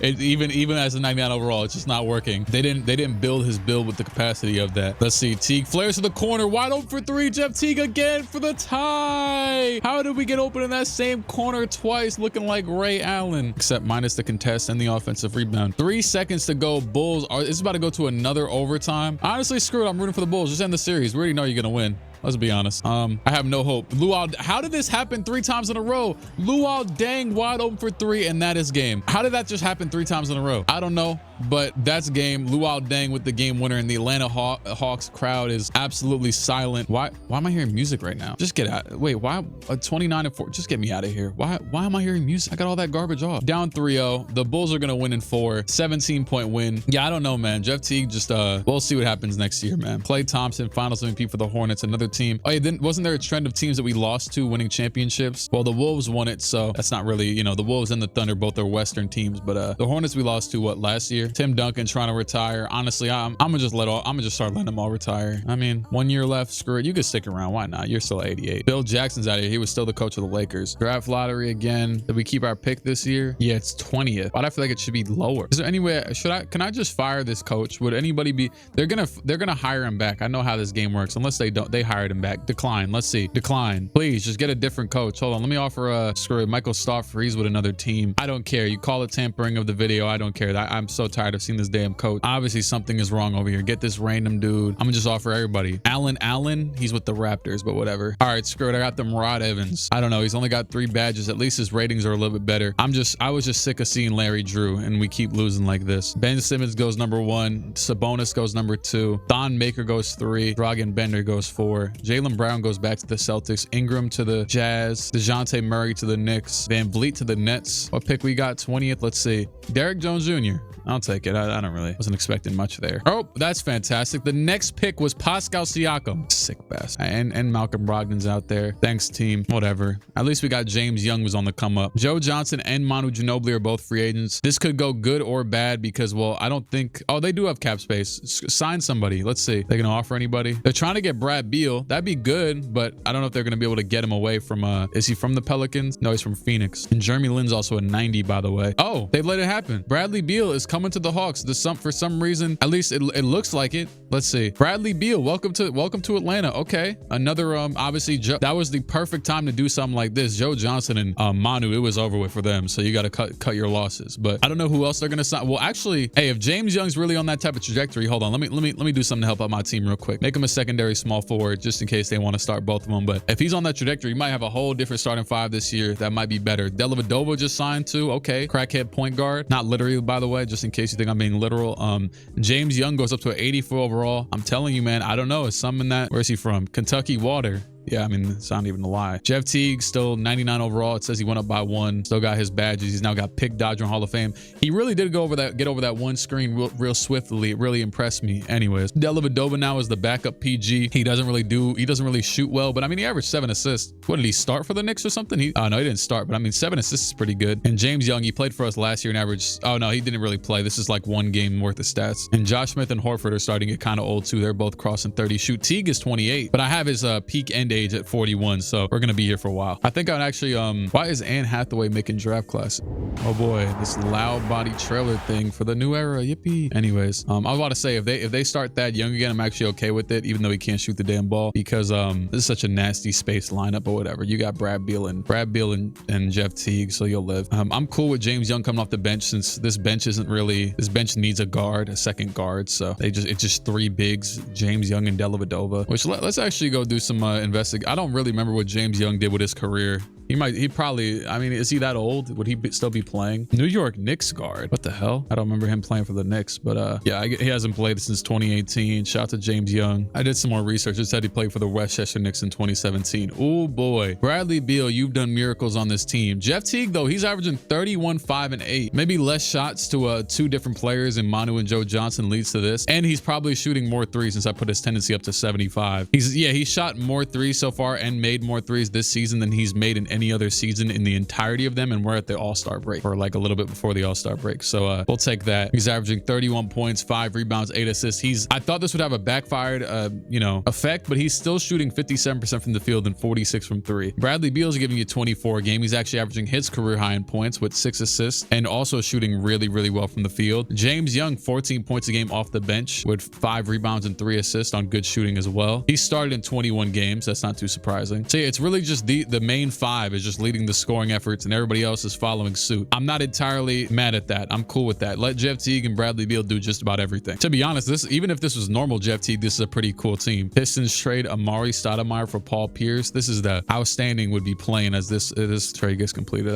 It's funny. I was telling my friends though, it's actually hilarious that outstanding song became like the washed anthem, because if anything, Charlie Wilson is the opposite of that is like literally the polar opposite of what a washed person could be. That's still hilarious that happened. Jeff Teague wins the 2017 NBA MVP. Another sentence you never thought you'd hear. 30 points, 5 rebounds, and 8 assists a game with 2 steals and a block. 56 from the field, 45 from 3, and 92 from the line, giving him his first 50, 40, 90 season. It was also his best free throw shooting season I guess he's damn near done 60, 40, 90 before, but this is his best free throw year. And he actually played less minutes per game than the last 2 years. Van Vliet wins Rookie of the Year, another surprise one. He was a top 10 pick, but I guess he had a lot of opportunity in Brooklyn. He played well. Dennis Schroeder, 6-man, AD, DPOY, Andrew Wiggins, most improved player, also on Brooklyn. Steven Carter, coach of the year. Was that our coach? No, I don't think that was the dude I hired. Jeff obviously makes all NBA first team, and I think it said Beal was on the Suns, right? So Beal was with Kyrie before this season. Wow, the all rookie first team was Van Vliet, DeJounte Murray, Alex Caruso, Ben Simmons, and Sabonis. Yeah, Beal was on the Suns the last, so it was Beal and Kyrie. I think I might have said that earlier in the video, but I forgot. The Hornets, after winning the championship, I'm pretty sure, right? Didn't they just win? They are the 8th seed playing against us. So of course, nothing comes easy over here in Atlanta, I guess, but is a 138-122 win. I don't know if they've lost anybody significant or anything, but it seems to me, I mean, they have the same star core, it seems. Obviously, they've never had Kemba in this video because they drafted Clay instead. This game is pretty close. I won't lie, I know it's the first round. This is a pretty important game. I don't really want to lose any games to this Hornets team. That's pretty damn good. Now, I'm not gonna lie to you, if Jeff Teague's gonna be so damn trash in these jump-in moments, I wouldn't be mad. Well, he's got Tyus Jones on him right now. Like, come on, dog, get to it. But as who the hell is that? James Young guarding Anthony Davis. If you don't go double, yeah, double. I don't let Clay is open for 3, but oh, never mind. Andrew Bogut for the dunk. What is this lineup? I think Lavoy Allen is in right now at the only big man spot. Jeff Teague. Don't we have like 8 big men in the rotation? I don't know. Teague against, oh snap, he gets around Tyus for the layup. Finally, a nice Jeff Teague move. It took years, literally. Tyus Jones, 18 on his back. The screen by AD. Once again, AD against James Young. Please, someone help him. You know what? Maybe he's got it. Maybe he's got it.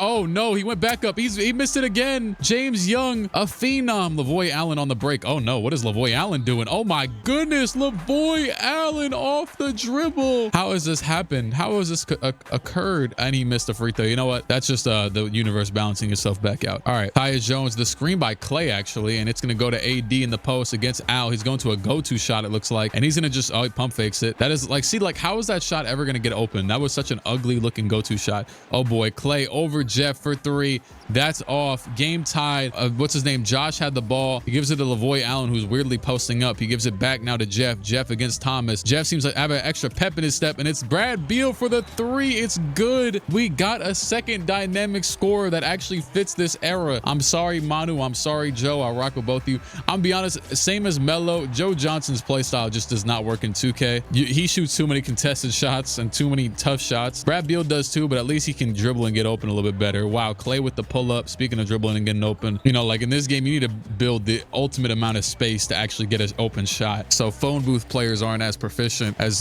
Jeff Teague. He's got an MVP chance after winning the MVP. He hits both. We can actually see now that the Hornets have no timeouts left because the scoreboard changed from the error change. Hand off to Clay. He pump fakes it. He shoots it over Beal. It is off. That didn't look too bad. It was obviously contested, but AD crisply enough with his first foul playing weak body defense, and we are going to win and go up 2-0 in this series. I'll take it. 36-13 from Teague. Definitely the best game we've seen from him. Let's see, 3-0. Let's see. Yep, it is a 3-0. Only won this game by 3, but I'll take it. That's got to be the series at that point. They take 1. They take 2. They take 3. Oh my goodness. 4-point win in game 4. Then they won by 14 in the next one despite Teague's 42. AD had 40 as well. Then the game after that, Teague with 33, 9-9, and 8 turnovers, and we lose that one. Behind Tyus Jones is 34, and it is game 7. If you blow a 3-0 lead, he gonna have a lot of stories to tell, man. No biggie. Okay. They just came back with a 27-18 fourth quarter. The Hawks specifically, they were down with that damn big hawk in the middle of the court still. And here we go.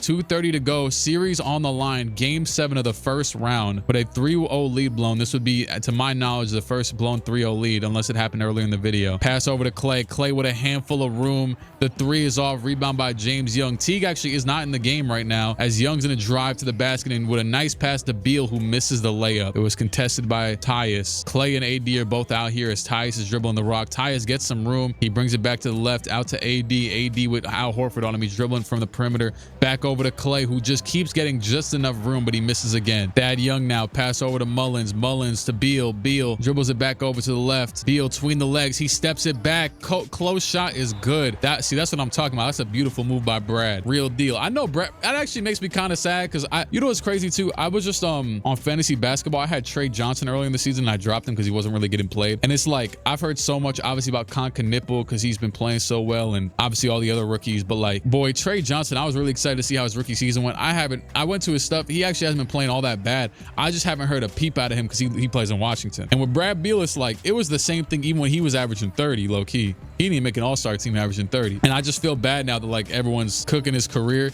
And it's not even like he was like Paul George, where yes, Paul George ended up getting cooked when he get older. Like, oh yeah, perspective on him changed, whatever. Paul George, he's washed, blah, blah, blah, all that, right? But at least Paul George was like revered in his prime. Nobody really talked about Brad. So it's like he went from underrated 30 to 35 point scorer to screw it, he's washed. But we low-key didn't even care for him when he was good either. Pass over AD, the hook. Wow, a disgusting hook from a million feet out, looking like he's damn probably Wes Unseld or something. And 133 to go. And Teague is gonna actually body through and get the layup. I said that bully stuff wasn't working no more, but it worked right there. Maybe just because Tyus Jones is on him, I don't know, but he bodied the hell out of him. 25 points from Teague in this one. Tied game yet again. 122 to go. Pass it down to AD against Jay Smooth. He's in the post. He's gonna fade, or no, he's gonna take the shot. Little jump hook, and it's off. And now pass to the corner. Brad Beal with Clay on him. He nearly went out of bounds. Clay actually did, but he's obviously not on offense. Pass down to Teague in the high post. Teague against Tyus. Teague's gonna go to the rim. Layup is good. He's having his way with that matchup. Passing to Tyus. 57 seconds to go. Jones, he'll get the screen from Clay. Is gonna go to AD again. Live and die by the AD, and he's gonna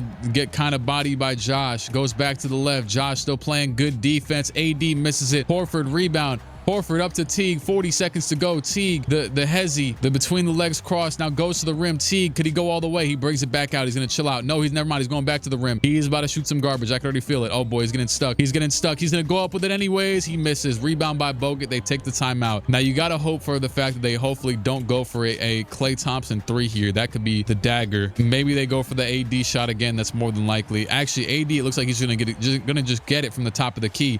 Anthony Davis will go right to it. Pass back out to Tyus. Tyus with the screen from Clay. Now they'll give it back to AD again against Josh Smith in the post. He's gonna waste all the time. 7 seconds. He's not in a rush. AD with the cross. 3 seconds, 2 seconds. He's gonna pull the shot and it is off. And we have won game 7. Anthony Davis, like they do a lot of times in this game, decides to run down the clock despite being down, and they lose this one. You know what though? I'm not even mad they do that in this game, especially when it's not in, you know, when it's out in our favor, because it wastes less time. I don't gotta watch a bunch of free throws. But yeah, Anthony Davis could not tie it up. Jeff Teague, 10 for 19, wins in regulation. Look at Coach right there. I just saw him staring into the screen of the camera. It is gonna be the Bucks in round 2. Giannis isn't, oh right, Giannis didn't get drafted here. I don't even know where the hell he is. They have Isaiah Canaan, Caruso, Derek Williams, Tristan Thompson, and MKG. They have a prime Derek Williams, a goated Isaiah Canaan, also too, rookie first team Caruso, who's already bald, and MKG, who, wow, has an 83-point shot, a 93 mid-range, and averages 23 and 12 a game. I won't lie though, MKG really could get some boards in his time. He was a good rebounder, but you know, he had to do something. He was like a Gerald Wallace that was drafted too highly and really couldn't shoot the damn ball. And Brandon Jennings is still here too. They don't have much of a bench. Well, they're playing a 9-man rotation. Actually, they do have dudes they could be playing. Biombo's over here, Chris McCullough, Jeffrey Randolph. I don't know who the hell that is. So yeah, they have a really good team, and they're the 5th seed. So far in the playoffs, Teague's averaging 31 a game, a little bit worse shooting than the regular season. That's to be expected. And Brad Beal's averaging 20. My boy Dellavedova can't hit a shot for nothing, but at least, I don't know, he plays defense or something. Worked well enough with the #1 seed. I wonder where Joe Johnson and Manu went. As game 1, it is going to be another close game. I want to see if we could tie it. I guess not. Screw it. Let's see who takes the lead in this early series. I don't think this is as big of a gap in the team's talent as the 1 versus 5 seed would suggest. Byron Mullins will pass in the ball to Teague, guarded by Brandon Jennings. Didn't they have beef a little while ago? I don't know. Pass down to Allen. Brandon Jennings to the rim. Back out to Williams. Pass over to Xavier Henry. And they get absolutely cooked. Over to Teague. Teague on the break. Teague gonna go all the way over Brandon Jennings. It's off though. And we're still down by 1. You would think with a shot that confident we were up. Although either way, it'd be a bad shot. Brandon Jennings with the spin. Brandon Jennings, another spin. Somehow that worked twice. And he's going to shoot some garbage. It's off. Rebound by Teague. 34 seconds to go. Down, up to Dellavedova. Teague, oh my goodness, he's got the lane with the dunk. He really likes some Zach LaVine dunks. That seems to be his go-to, even though it's not his go-to. 27 seconds to go. 1-point lead. Honestly, Jeff Teague, if they had his dunk packages, he actually dead had a pretty nice dunk. It was basically just the straight arm tomahawks, honestly. Kanan's trying trying to cook. He actually just broke off Teague. Back out to MKG for 3. He misses it. I would have been really sick if we just lost off of MKG 3. And also, his jump shot didn't look nearly as ugly as it should have. Brad Beal's getting an MVP chance right now. He must be having a great game. And 17 seconds to go in this one. Beal misses the second and they'll take a timeout. I want to see what type of game he's having. 27 points, 2 rebounds, 3 assists. My mouse is hovering over the screen so I can just go wherever. Can't see it though. Can't see me. No John Cena. I people have asked this before, which it's actually kind of funny because I'm not gonna lie. I guess like this entire channel is me like commentating stuff that isn't real. I mean, or like, I don't know. But I never liked wrestling because it was fake, or I just knew it too young. I actually, Jeff Teague with the inbound steal, and they're gonna have to foul. Yeah, no, I tried to get into it, not get into it, but like give it the benefit of the doubt. Recently, I watched it and I thought it looked kind of weak. Honestly, I didn't really care for it, and maybe it just can't work at this point in my life. But you know, another funny story. One time, my grandpa who came over, he lived in Trinidad, and he had came over when he was like 60 years old, and my mom accidentally, well, not accidentally, she was like, oh yeah, talking about wrestling. He was a wrestling fan, but he didn't know it was fake. And he was 60 some years old. Shout out to ignorance being bliss. So yeah, that kind of broke his illusion there as Michael Kidd Gilchrist hits a 3 for the road. But this game's over. Let me get out of here. Hopefully we don't get a turnover and they score in 0.4 seconds. MKG with 31 and 10 and Jeff Teague with 21, 6 and 15. 1-0 lead. I'm gonna just simulate the next one. Let's see what happens. They win 124, 117. Teague with 31 and 11. Next game, they win again. Jeff Teague with 25, 3, 7 and 5. But Derek Williams, Caruso, and Brandon Jennings all dropped 20 plus. MKG with 17 and 10. I'm gonna hate on him though. I'm not even hate. I just really like, I want to see if I can, like, what would MKG's real jump shot look like? It's not this. His upper actually isn't that bad. It's just the lower. Do they still have Dick Barnett's jump shot in this game? According to this, they don't. You know what? I would do something like this. Look at that. He's kicking back. He's looking mad unstable with that Peyton Watson base. I can't find anything else. This is closer to MKG's jump shot though.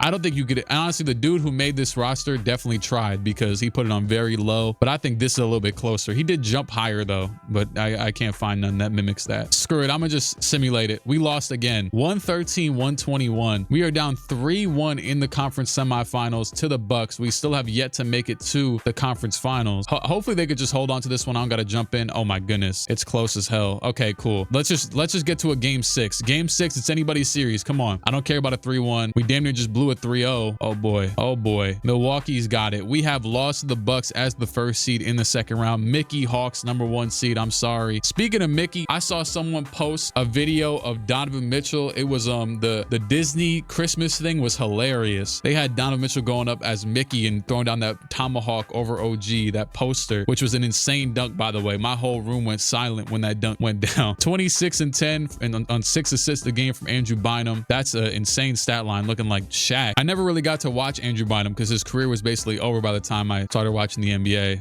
He was like already getting traded to the Sixers. And oh yeah, once again, the Eastern Conference winner, the Bucks, who beat the Bulls, by the way, after we struggled with them last year. But yeah, they did go to the finals and they lost to the Wolves. The Wolves, though, they're looking like the new team to beat. Did Westbrook or KD leave? Because the Thunder aren't in the playoffs. Wait, am I tripping? Hold on. Oh no, there they are. Okay.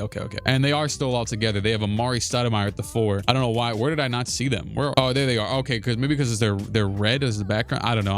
I'm just tweaking. Amari led them in scoring. That's probably why they lost. He's like 80. Joe Johnson retired with the Blazers, averaging 16 a game, still with them. He's getting out of here. And Manu also retired with the Pelicans. So thank you to them, but for whatever. I don't really for nothing, but I don't know. At least you kept us above water for the most part. Joe Johnson, #2, retired with the Atlanta Hawks. Wow. And his former Blazers team has the #2 odds, but it actually goes back to the Warriors. I guess it was protected. And we have the 29th pick, of course. I would love if at this point, I would love if they went ahead and traded either Josh Smith or Al Horford and got a top pick, honestly. Although Teague is 29, so it's really now or never, but you gotta win. Jarrett Allen goes #1. What is it? This 2017? Jarrett Allen #1, Jason Tatum #2. Shout out to Jarrett Allen. He was getting sunned by Mitchell Robinson again. I saw someone post a compilation on Twitter of Jarrett Allen and Mitchell Robinson history, and it goes back to the Nets. And honestly, I remember all of it. He used to absolutely dog Jarrett Allen. It's kind of sad. He's still a cool dude though. I like his fro, and he likes Zelda. I like Zelda. Roy Hibbert and Julian Wright get traded for the 7th overall pick, and that's Caleb Swanigan. again. John Collins to the Pistons, De'Aaron Fox to the Cavs. I feel like someone still hasn't got picked like pretty big. 10th, Jonathan Isaac. Okay, maybe not. I don't know. I mean, Tatum and Mitchell both got picked. Lonzo Ball's still out there somewhere. Shoot, Frank Ntilikina still out there. About to get him. Nope, Monte Morris. Lonzo went to the Knicks. OG went to the Sixers. Frank Ntilikina to the Hornets. Dennis Smith Jr. to the Raptors. Bam went all the way to 19 to the Blazers. Josh Hart to the Heat. He's openly said before he would like to play in Miami because it's hot over there, I think. Or I don't know. He at least said that was one of his favorite cities. Thad Young and Lavoy Allen. Honestly, Lavoy started cooking, even though he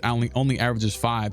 He's got a little weak single digit stat line that isn't that bad. 2 assists. I'll take that for my power forward, but off the bench, I'd like to bring him back. I think though we could use a Thad Young replacement. We could use they're gonna bring back Lavoy Allen on a minimum. They rock with him. We don't really have money. Brandon Wright signs with the Lakers for 96 overall, 3-year deal, probably with a player option. Giannis, damn, the Suns had Giannis, Beal, and Kyrie. Giannis gonna stay over there, and he's only averaging 14 a game. Kind of crazy. Ben McLemore to the Pistons, McCollum to the Jazz. Don't think we've really signed anybody that much with that much importance. James Young is up to an 89 overall. He's also going on to the last year of his contract, it seems. And Brad Beal's also at 89. So, I mean, they're gonna have to start both of them one way or the other. Al Horford and Josh Smith both go down in overall in 2. And then you got Quincy Pondexter here now, who not bad. He can space the floor. Derrick Jones Jr. goes up by 2. Maybe he'll get some minutes. Probably not yet. So yeah, James Young and Beal are gonna start next to each other. I like that they're number 12 and number 13. That's kind of fire. I like all of our starting lineups jerseys. Number 0, solid. Number 13, real solid. I think I picked number 13 once in a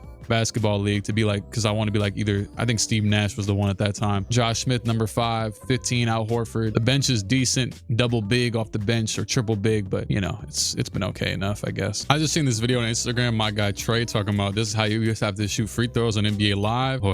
I'll put this on my story and said this is how Mitchell Robinson used to that's how he you get it. Okay, we get it. I think you get it. You might get it. 28 and 24. Damn, we were really 1 year wonder. Look at the Bucks, 0.5 games back, but they got the 4th seed because of divisions, or is it even? Oh yeah, wait. Oh, never mind. They're getting screwed. Yeah. Because any trades this year? True. We have Ty Lawson for Tony Parker. That is really funny. Tim Duncan came back out of retirement just for that, just for them to trade Tony for nothing, like he going to the Hornets or something. I mean, I wouldn't say nothing, but actually, if anything, it's probably, if Ty Lawson's still good, that's low-key a good trade. Never mind. It's over with. We could have had Terry Rozier if we had our pick that 1 year, and he's averaging 20 a game over there. That'd have been pretty decent to have off the bench. Well, we're gonna make it in as one of the low seeds. Anthony Davis wins MVP. Zochi makes Rookie of the Year award. Ben Simmons 6th man. Anthony Davis DPOI. Dennis Schroeder. I'm surprised Ben Simmons is a 6th man. That really threw me for a loop, but okay. Oh wait, because he's Golden State, so is he behind Steph because he's a point guard? It's kind of wild. Stephen Carter, Coach of the Year for the Wolves. No way. Wasn't this the dude we had? I mean, it looks just like him. Did he have the same name? Oh my goodness. Jeff Teague, All NBA 2nd team, averaging 27, 5, and 8 a game this year, and All Defensive 1st team as well, averaging 2 steals and a block. Oh my goodness. I had such a muscle memory thing just now. I tried to click right here and click simulate play-in, but the play-in doesn't exist. I don't know why I did that for the first time just now, but we beat the Hornets in 5. We beat the Hornets as a 7th seed. We beat MVP Anthony Davis. The one time I just clicked simulate and didn't meticulously watch every single game or click through sim every game slowly. We actually just won in 5 games in a crazy upset. I mean, they only had 7 more wins than us, but they had MVP AD this year, so I'll take it. We're gonna play Chicago in the 2nd round and probably somehow lose, right? After all that. Game 1, they win by 3. D Rose with 36 and 14. Teague had 42 and 10. Game 2, they win again by 11. D Rose with 34 and 15. Next game, we win 37 and 10 from Teague in the win, 24 from James Young. Rose, more of an off game, 18 points on 18 shots. He still had a lot of assists though. They win another one. Teague with 36, Rose with 41 and 14. If Jeff Teague truly never wins a ring in this and we keep losing to Derrick Rose and whoever, maybe that's the most fitting way this can go, honestly. Him as a 99 overall, and this is still how it goes. As the Thunder win a ring again, they're back. Still got their big 4 of sorts and Wesley Matthews. Kobe's gonna retire, but honestly, I'm gonna just let him stick around another year. There's a few players that shoot. Powell, you stick around too. Why not, man? Tim Duncan's out of here though, and Tyson Chandler's still pretty decent. Why can't we trade for one of these top picks, man? That'd be an extravagant move. I wonder, you know what? I wonder if this matters when the draft comes around, right? When those weird trades happen in the draft where a team trades a 89 overall for the 1st pick, right? I wonder if it matters based upon their status. Like, you see how it says we're a buying team. So like, I imagine if you were a rebuilding, you'd probably be trying to trade, which, wow, this is a really good rebuilding team. Holy hell. Kemba Walker, CJ McCollum, Gordon Hayward, Karl Towns, Eric Bledsoe. Shoot, Anthony Randolph's at 81 and they stink. It could be worse, I guess. Good thing Jeff Teague's at 99, because if not, we probably wouldn't be making the playoffs ever. So like they're rebuilding. I would imagine maybe buying would maybe selling, actually selling or rebuilding would probably be the ones that would trade their players for a top pick. The Knicks have Porzingis and Jokic and they're selling somehow right now. Lonzo Ball's at small forward. Anyways, NBA draft. Nuggets get Shea #1 overall. Blazers get Luka #2. Aiden goes 3 to the Sixers. Jalen Brunson 4 to the Jazz. So that's another player over there, right? Weren't they the team that just had, they now have CJ, Hayward, Kemba, Cat, Eric Bledsoe, Brandon Ingram, Anthony Randolph, Goran Dragic, Jalen Brunson, Dion Waiters, and they got old man Chandler Parsons. Like they have, he's not even old. They have so many players on this team and they're not good yet. That's insane. They might just be tanking on purpose. Jaren Jackson to the Wizards, LiAngelo Ball to the Knicks. Hey, I did say Lonzo was over there, so I guess they made an executive decision. All right, let's see where we pick at. 22, Kevin Knox. Welcome back to the Hawks. He played here for like half a second. We also drafted him immediately over, I don't know, Dante DiVincenzo, you know, and Mitchell Robinson. But you know how this draft class works? Kevin Knox might end up decent. I won't lie. He might be okay. James Young's a free agent, 90 overall. He's gonna have to get paid if we want him back. And as of right now, they're not even offering him. They're trying to probably go steal somebody else. They're trying to steal Andrew Wiggins, but Wiggins didn't sign, so they're just gonna match the James Young contract, it seems. Shout out to Amir Johnson, 92 overall in his prime. Now we're gonna sign Zoe Chi, 3-year deal. I mean, didn't he just win like Rookie of the Year? Was that what it was? Yeah, he did. I don't know how he managed to do that then. He's actually pretty good. And Al's getting old. Josh Smith's getting old. So, you know, we could take whatever we can get. 3-year deal. That's a steal. Even if he stays at 81 for, I mean, actually, damn, he shoots 40%. Oh boy. I don't know. We'll see what happens. And James Young goes up to a 92 overall. Beal still at 89. And the rest of the team is starting to get pretty washed as Jeff Teague is 30 years old now. Trade deadline, we are 34-20, a game behind the Pistons. Crazy enough, they got Al Horford off the bench for Zoe. I don't know how you pronounce his name ever, but I'm gonna just keep going like that.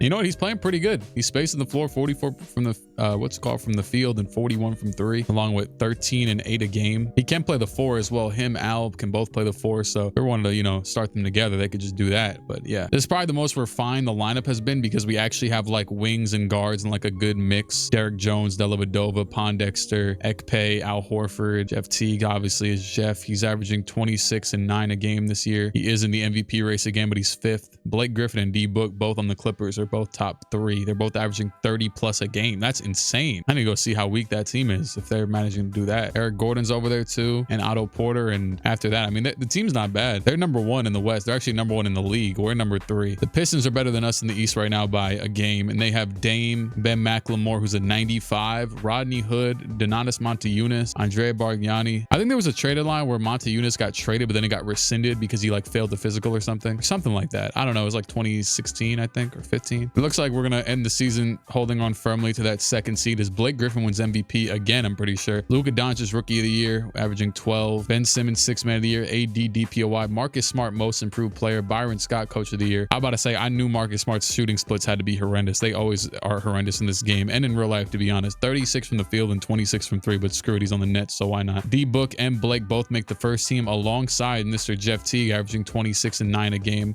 tying his career high in assists. He's currently at this point in his career shooting a lot more threes than he was earlier on. He's making 190, which still isn't like some insane amount, and yet he's still shooting 57% from the field and 46 from 3. This is actually probably his most efficient year as a whole. So Stanley Johnson, All-NBA 3rd team, and we are the 2nd seed playing against Cleveland. De'Aaron Fox and Jimmy Butler with DeJuan Blair, Thad Young, and Yao Ming in Big 2019, still kicking. I'm not even mad at it though, because since Yao retired early, I'm fine with him playing as long as he can. Same with Brandon Roy. We win game 1, lose game 2, win game 3, lose game 4, win game 5, lose game 6. Boy, oh boy, it has been back and forth the entire time. Jeff Teague with just 13 and 12 on 8 free throws, but 2 for 7 from the field. He's averaging 23 so far in this series, guarded by, forgot who it was, De'Aaron Fox. I think he told a story where he said De'Aaron Fox was the reason why he wanted to retire, because I think him or Garland he was guarding. Speaking of, well, forget all that. 28 and 10 from Jeff Teague in a 60-point win over the Cavs, a 61-point win to be exact, an absolute pure domination. Shout out to Mo Bamba, he was 1 for 6, and that's over with. We're going to the 2nd round playing the the D'Angelo Russell-led Toronto Raptors. Him, Andre Drummond, Thon Maker, James Ennis, and DeMar DeRozan. Game 1, though. Okay, we might actually be a force now, finally. 34-10 from Teague. Will we win another game? Yes. Let's get Toronto out of here. Two teams that struggled mightily in the playoffs during this era, especially with the hands of Mr. James. Beal with 42 and another win as we dropped 147, and we go 4-1, 129, 125. Zochi with 7 for 9, 22 and 8. I want to see something.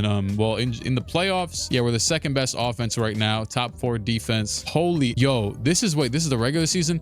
Look at how much better the Clippers offense was than anybody else. We were top 6. We were 6. We had 118 offensive rating, and so did everybody else in the top 6, I guess. But the Clippers had 128. That team with, I mean, we already listed them all off. Eric Gordon, Devin Booker, and Blake both averaging 30 plus. They had 128 offensive rating. We were actually we were a top 6 defensive team as well, though. They weren't. They were more of a middle of the pack defensive team. But yeah, that's insane. And it looks like we are going to play the Bucks, who were up there and ended up finishing #1 in the conference, actually. So we're going to play them again. We lost to them once, right? Pretty sure. Screw it. Game 1, they win by 18 points. I just remember, though, this is our first conference final, so I'm going to go ahead and simcast every game. We're down 1-0, though. But, oh boy, this is probably over with. You know what? I'm gonna trust that maybe they miss a free throw. Let's see. I'm going to jump in. Yep, they do have the ball. Maybe Jeff Teague gets another inbound steal. I don't know. I see James Young on the ball right now. If you don't go press up, please. Oh, my goodness. Isaiah Kanan's going to head to the line, and Isaiah Kanan is getting an MVP chance. Honestly, though, I'll never forget when Isaiah Kanan was having his resurgence NBA season to, I don't know how long he was actually going to play. I mean, it was 2019. No careers are guaranteed then like they are ever. But he was having a good season. Then he had one of the, I actually mentioned in a previous video how there wasn't many injuries like that Paul George, that Kevin Ware one. He had an injury similar to that, I'm pretty sure. It was pretty bad. It wasn't like I said, like 2019. Brad Beal's going to ISO, pass over to James Young, who shoots a terrible 3, but it's, oh, never mind. It was going to be rebounded, and it was tipped away. So Minnesota, or my bad, not Minnesota, Milwaukee is going to go up in the series 2-0. Kanan with 33 on Jeff Teague's head. Next game, still 2-0. Now, I also really liked Isaiah Kanan's jump shot in 2K. I think I might have used it in one of my 2K16 videos. 30-10 from Jeff Teague as we lose another game by 20-something points, and it is 3-0 Milwaukee. Is there any sort of semblance of chance? I mean, we're up by 1 right now. Honestly, we're down 3-0. If you win this, you win this. They score. Screw it. I want to see what we do on a game winner attempt. No, just let them go. We hit it. We won. Jeff Teague layup made to make it a 3-1 game. I just didn't feel the need. Like, come on, at that point. And we lost by 3 the next one. I actually was trying to stop the simulation, but I didn't in time. We lost despite the Kanan turnover for his 6th near the end of the game, and it was too little too late. We lose, and they will go to the finals. So another year we partially advance as MKG wins finals MVP. That is incredible for them, I guess, because yeah, I don't know. We need a few more players like that, I guess. I don't know, because we just watched a team with Isaiah Kanan, Alex Caruso, Derek Williams, Michael Kidd-Gilchrist led get to the NBA finals and win. And they even got Fred VanVleet, who I don't even know how they managed to get. He was rookie of the year and then somehow got over here. It was a very odd playoff year. Yao Ming makes the Hall of Fame. Clippers get the 3rd pick from Utah, as Utah played bad again even after picking Brunson last year.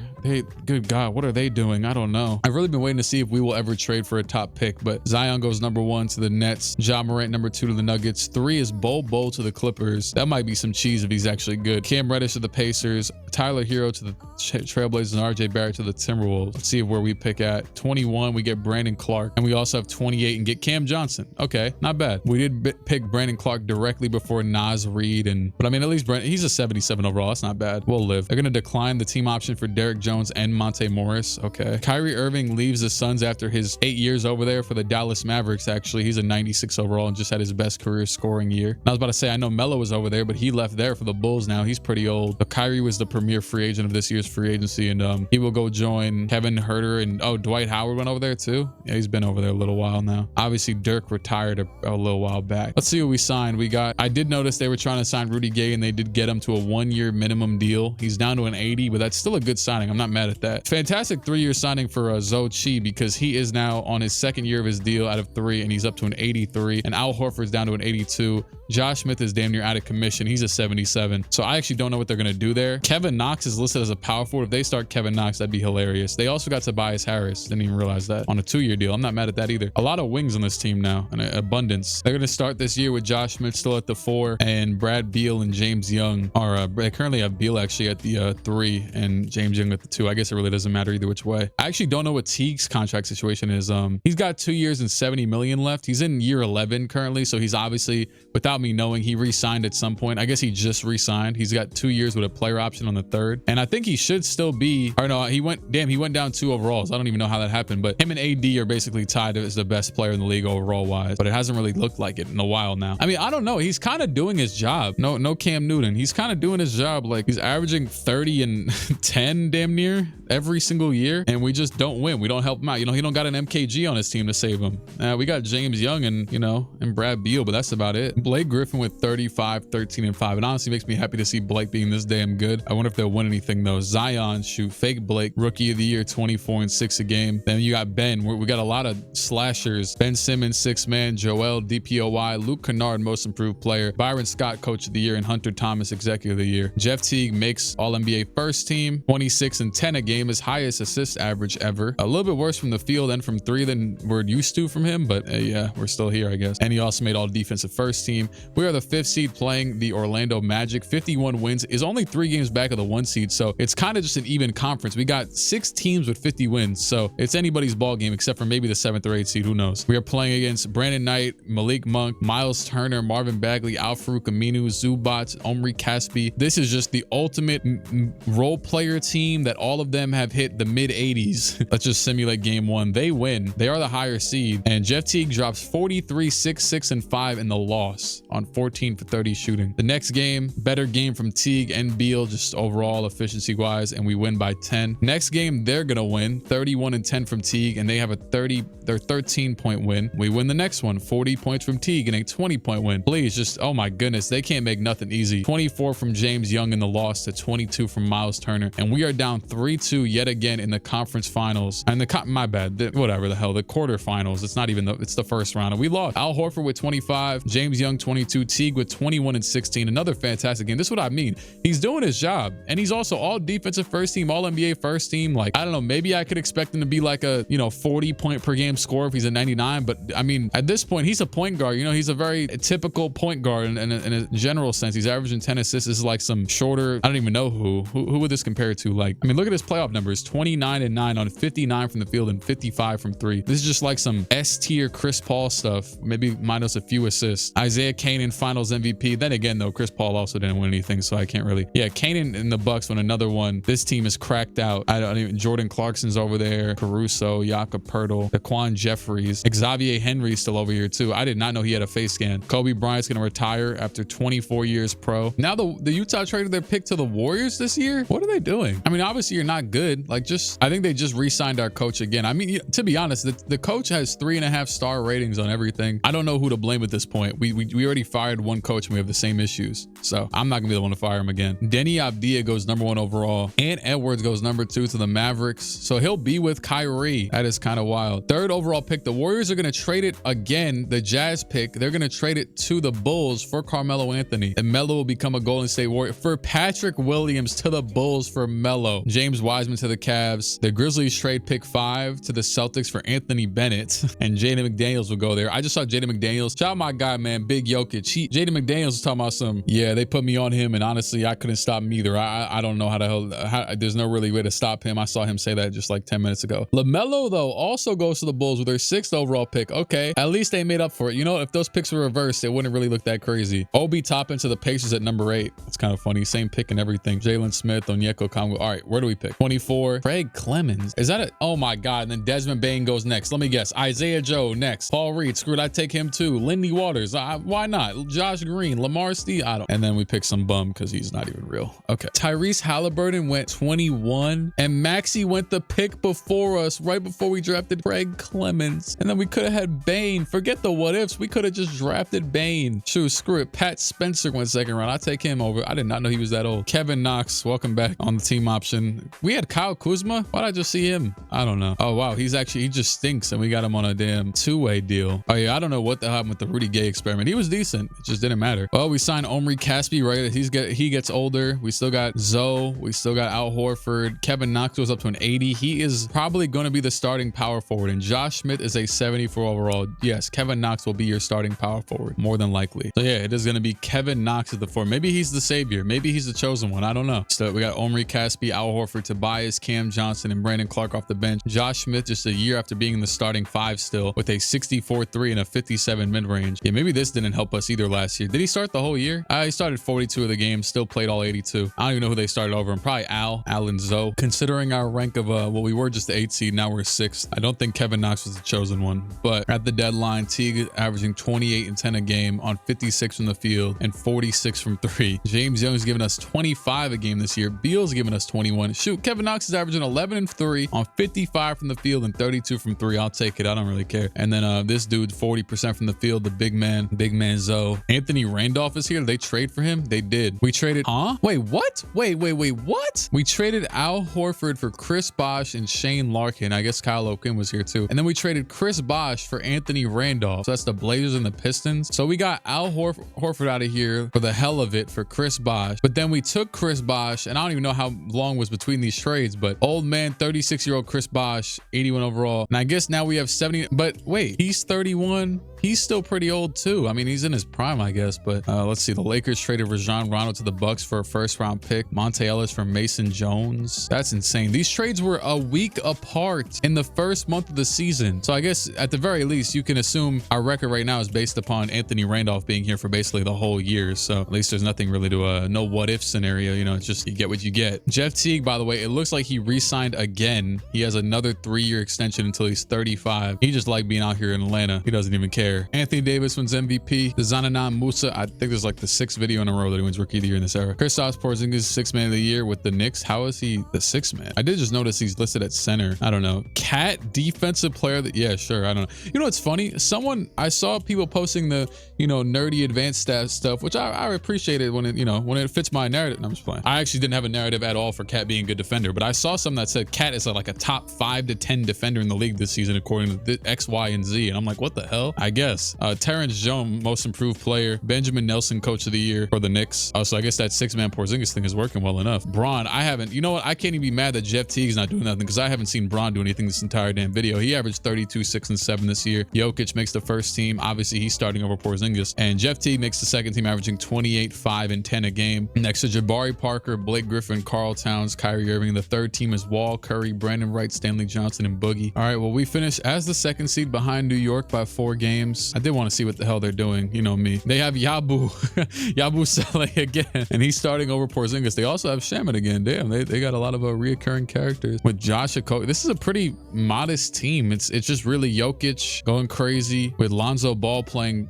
small forward minutes next to DeJounte, who shoots 60%. But then you got Atlanta. Okay, so you got us. I mean, we are, first of all, Kevin Knox is starting, he started 59 games this year. I guess Caspi or Tobias or Anthony Randolph, or we really have 4 small forward, no, the entire bench is just wings. So what that means is that probably, yeah, Jeff Teague and Bradley Beal and James Young have to play a lot. And the 3rd seed is led by starting center Al Horford on the Detroit Pistons. The West 1st seed is the Blazers, led by Jabari Parker, Luka Doncic, Tyler Hero, MPJ, and Bam. I will say this is probably the worst defensive team of all time outside of Bam. Oh, and they still got Batum. Damn, they've kept him around this entire time. Oh, and that's where we traded old man Chris Bosh. They also have Drew again, but Drew is currently, I guess, washed up. 77 overall. Damn. And they drafted Desmond Bane. Screw them. And Brandon Roy's still here, sitting on the bench in 2021. That is crazy to think about. All right, well, first round playing, we know this team good and well. The Hornets, somehow the 7th seed. AD, former DPOY. They got Dante Exum, who's a 92, who they must have signed, and Mitchell Robinson. I would say, why wouldn't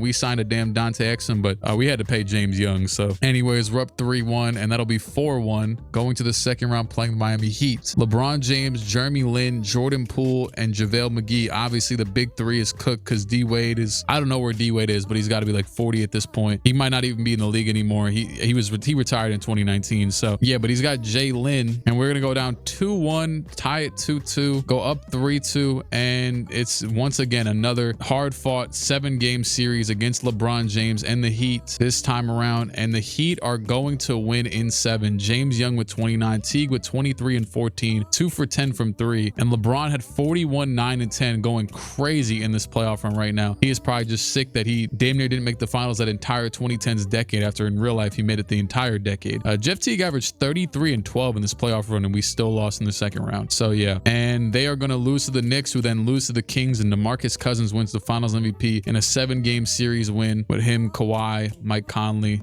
We've seen this team a few years ago. They're still pretty similar to what they were. So yeah, well, damn. Yeah, Jeff Teague was in a good amount of games. Jeff Teague was 4th in the playoffs in scoring. Really, he was 3rd out of any player who played 10 plus games. So yeah, the word of the day is get him some help. 42 minutes, 33 points. Oh boy. I mean, he's got help. They're just not helping enough. Or I guess really no. Past the first 3, it's just good God. Yeah, this team has gotten worse actually. Pau Gasol stuck around for another few years. Oh yeah, there goes D Wade. He actually went to the Bulls again and then retired. Yeah, we're gonna let them all get out of here. Rondo on the Bucks out of here. He'll probably go be there on their coaching staff now like he is in real life. And somehow the Heat have the damn 3rd pick from the Lakers, and we don't even have our 28th pick. We don't have any picks. First pick is Scotty Barnes to the Celtics. Second is Evan Mobley to the Nets, and third, Cade Cunningham to the Heat. So LeBron and Cade are now teammates unless LeBron decides to leave. Delano Banton goes 4th. I'm sick of this damn draft. We probably just have a 2nd round pick, and it's this bum from mainland China. Get him the hell out of here. The Hawks will accept the team option for Kevin Knox. They're gonna let Tobias and Cam Johnson go and also keep Brandon Clark. They actually have about 15 million in cap space. I don't know if they're actually trying to sign anybody. You can get someone pretty decent. Oh well, as Josh Smith's contract's expiring, he was still on the bench making 13 million a year. So yeah, that actually frees up a lot.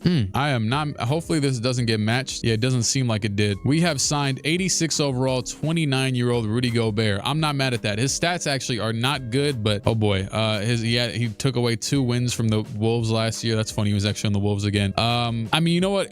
It's an asset. I don't know. We really don't have much to look forward to right now. So the fact they signed anybody at all is kind of endearing, but it doesn't seem like he's been doing that good in his career so far. So that kind of sucks. Like, why is he not grabbing rebounds? It's Rudy Gobert. What the hell else is he gonna do? Brandon Clark goes up by 2. We also signed Danilo Gallinari, who actually played for the Hawks. I think it was the past year in 2020-21, because I remember seeing him play for the Hawks against the Knicks in the playoffs that year. And I think he went to like the Bucks a little bit after that. But KJ McDaniels is still in the league. Shout out to that. High flyer. And we still got this weak bum Craig Clemens. Wasn't it Chris Clemens? Wasn't that what his name was? I remember a Chris Clemens. I could be wrong. And they're gonna actually bench Gobert to start the season. So I don't know what the hell really the point of the signing was. I mean, whatever. Screw it. I don't know. I'm seeing a lot of compilations of Lou Dort doing insane things on the basketball court that put players in very vulnerable positions. And all I'm gonna say is the stuff he be doing is insane. Lou Dort will go up for a shot. He kicked both his legs out in front of him. I'm exaggerating, but damn near not. Anthony Davis wins MVP again. That's like the 3rd or 4th time. I would be happy to see this if he wasn't in our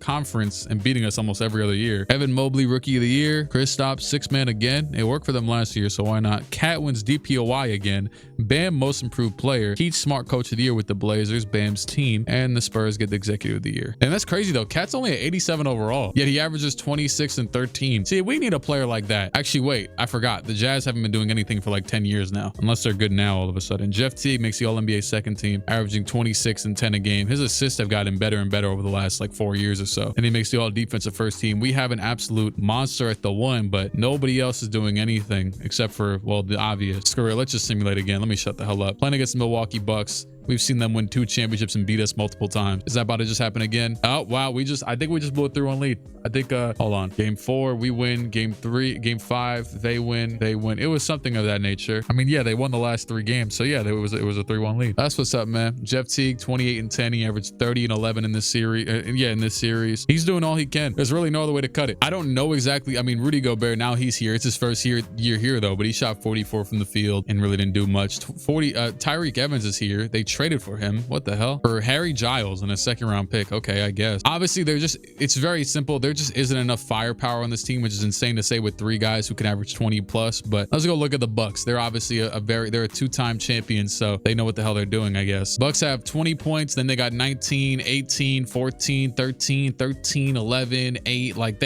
all of them pretty efficient except for Fred, it seems. He's still okay, 43%. Yeah, and then they're gonna go back to, no, they actually lost to the Hornets. Terry Rozier, Western Conference Finals MVP. Remember, we traded this exact pick, and he is now the conference MVP as him, Amir Johnson, Lauri Markkanen, Norm Powell, and Yusuf Nurkic, and Nerlens Noel. They now will head to the NBA Finals against the Spurs, and against the Hornets, and they win. They win it in 4. Terry Rozier, 24, 6, and 9 a game to win Finals MVP. Our draft pick, 14th. They traded it for Manu. This was the Manu trade right here. Got him another ring. I said back then it didn't make me too mad. Oh, it's definitely making me mad now, especially when Manu did nothing. Real hoopers retired this year. Carmelo, Brandon Roy, OJ Mayo. And then you got some Hawks on here. Al Horford, Thad Young, Omri Caspi played here for like 3 seconds, and a bunch of AD ABCs. Melo makes the Hall of Fame. Brandon Roy gets his jersey retired. Another big time draft day trade. The Celtics have 2 top 10 picks. We have the 18th pick in the draft. It's 2022. Paolo goes first to the Nuggets. Jaden Ivey second. The 3rd pick gets traded from, wait, the Heat? The Heat just acquire it for Justice Winslow? No, they traded it for Justice Winslow. So Chet will go to the Celtics. Wait, did the Celtics just trade for another pick? They got Ivy and Chet, and they have another one at 10. I actually kind of want to see what they do. Jabari Smith, Keegan Murray, Jalen Duren, Benedict Mathurin, Jalen Williams, and they will keep it. And they drafted Dalen Terry. We got Marjon Beauchamp, I guess, and we drafted him right over Johnny Davis. No, I'm just kidding. I don't give a damn about Johnny Davis. We're gonna let Brandon Clark go, but keep Craig Clemens. Kevin Knox is a free agent. That might be better off. Since we signed Gobert all that money, we don't have much money. We could sign a Gordon Hayward this year if we really wanted to. If we didn't sign Gobert, we could sign like, I don't know. We wouldn't have 40 million type of money. Let's see if they do anything with it. Oh, here's what they're gonna do with it. They're gonna re-sign Kevin Knox for $80 million. $80 million. Oh, it just got even better. Hold on, let me go to this. They also signed Anthony Bennett and Derek Favors. Hey, you know what though? Kevin Knox went up to an 86. Not bad, honestly. And then Craig Clemens is also an 80 off the bench. So maybe this is the year. Who knows? How old is Jeff Teague? 34. Jeff Teague also just decided to go down on overall for no reason, even though I have his peak end age at 41. He's just tired of playing basketball, honestly. This is about the time, what is this, 2022? He'd be starting up that damn podcast by now. You know, we are currently first in the conference. Haven't made any trades or anything like that. James Young is leading the team in scoring at 27 a game with 7 rebounds and 7 assists. I'm okay with that.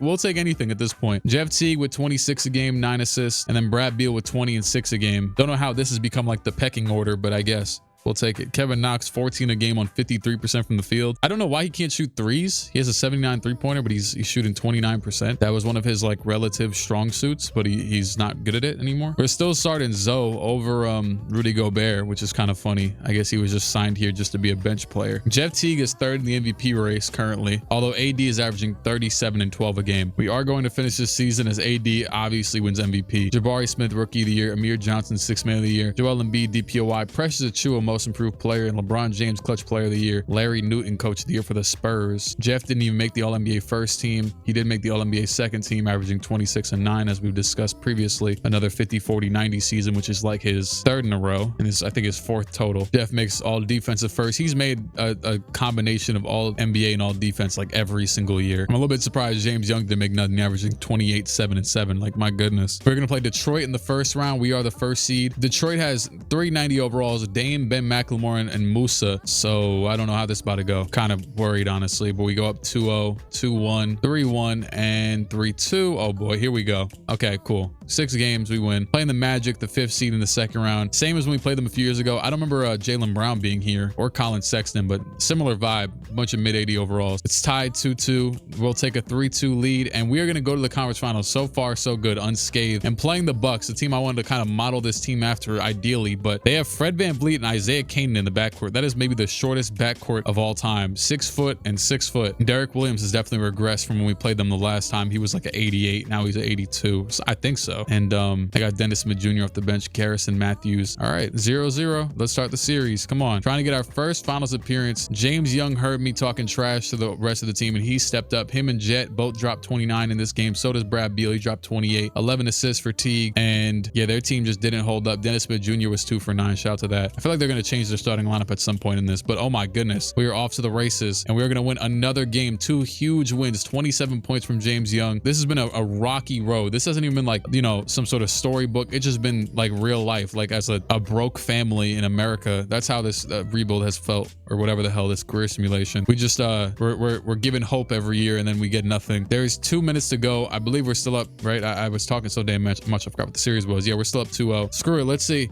We are in, I mean, I would have to assume the best form this team has ever been in is the 1st seed, up 2-0 in the conference finals. Can they close it out? Can 30, I think 4 or 5-year-old Jeff Teague close it out? Gobert's in the game. Derek Favors in the game. Actually, they were former teammates. Shout out to Utah Jazz. Jeff Teague trying to get to that rim. He's just trying to barrel his way down there. He'll pass it out to Clemens in the game. He'll get the screen from Favors. Clemens, I didn't know what your name was a while ago, but you made a beautiful pass down to Derek Favors right there. I'll take that. He whipped that pass down there. Come on. Dennis Smith Jr. in the game with 25 on his back. Is that Mamushka? Oh, no, that's Jonas Valanciunas. Valanciunas trying to duck to the rim, and Gobert is there for the steal. He played fantastic defense there, baiting the pass low key. Pass over to Teague. Teague with Kanan on him. Kanan's still like a 90-something overall. The screen by Gobert. He'll go to the rim. He pump fakes the pull up. He does not take it. Gonna try and get it bailed out. Back to Favors. Over to Clemens for the three. That is off. Rebound by Nance. They had 3 people on Gobert right there. Let's see. Kanan back up. Oh my goodness, what a nice little move. But Jeff tries to take it, but it actually kind of just got Valanciunas more open. I respect the effort though. Oh my goodness, he launches it down court to Gobert.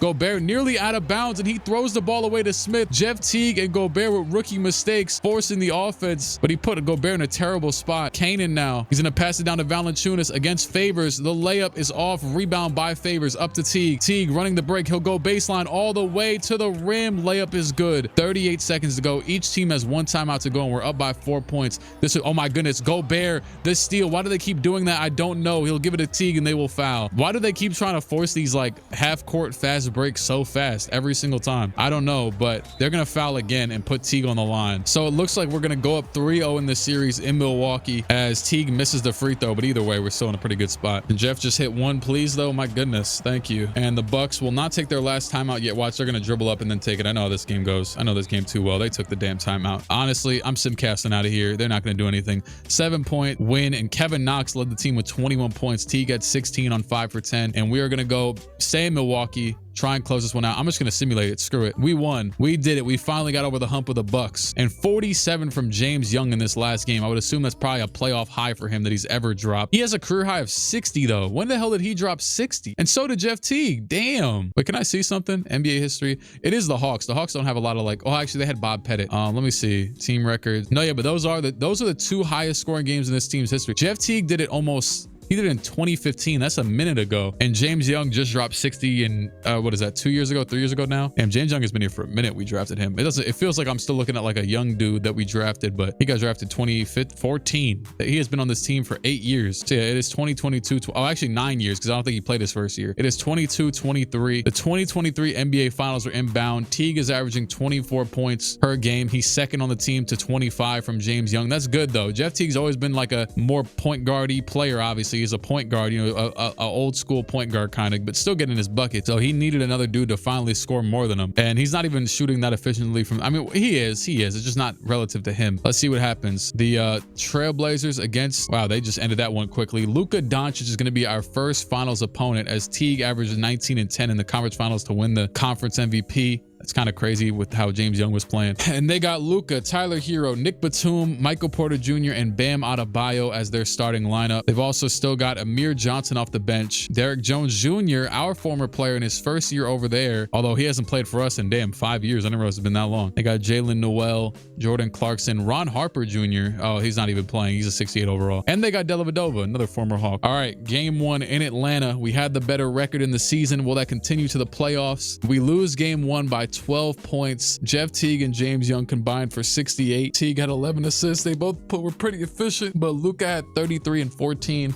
Next game in Atlanta, obviously again, and this one looks like it is going to be a walk-off. 45 and 15 or 14 from Jeff Teague. That's all you really got to say for this one. You drop 45 and 14. Nobody else dropped anything close. That's a fantastic performance from Jet, stepping up in the finals. A 20-point loss though. Oh no, my bad. We're away now. We won again. 30 from Teague, 29 from James Young, and nobody on their team dropped 20. Luka was 4 for 13. Jeff Teague is locking that up. Remember, all defense Jeff Teague. Come on now. It is going to be a Blazers win this time by 11. So they're going to tie the series up 2-2. Next one in Atlanta for game 5 for the lead. 1 game off of the finals win. 29, 10 and 8 from Jeff Teague. It has been a long, hard fought road here, but can they close it out?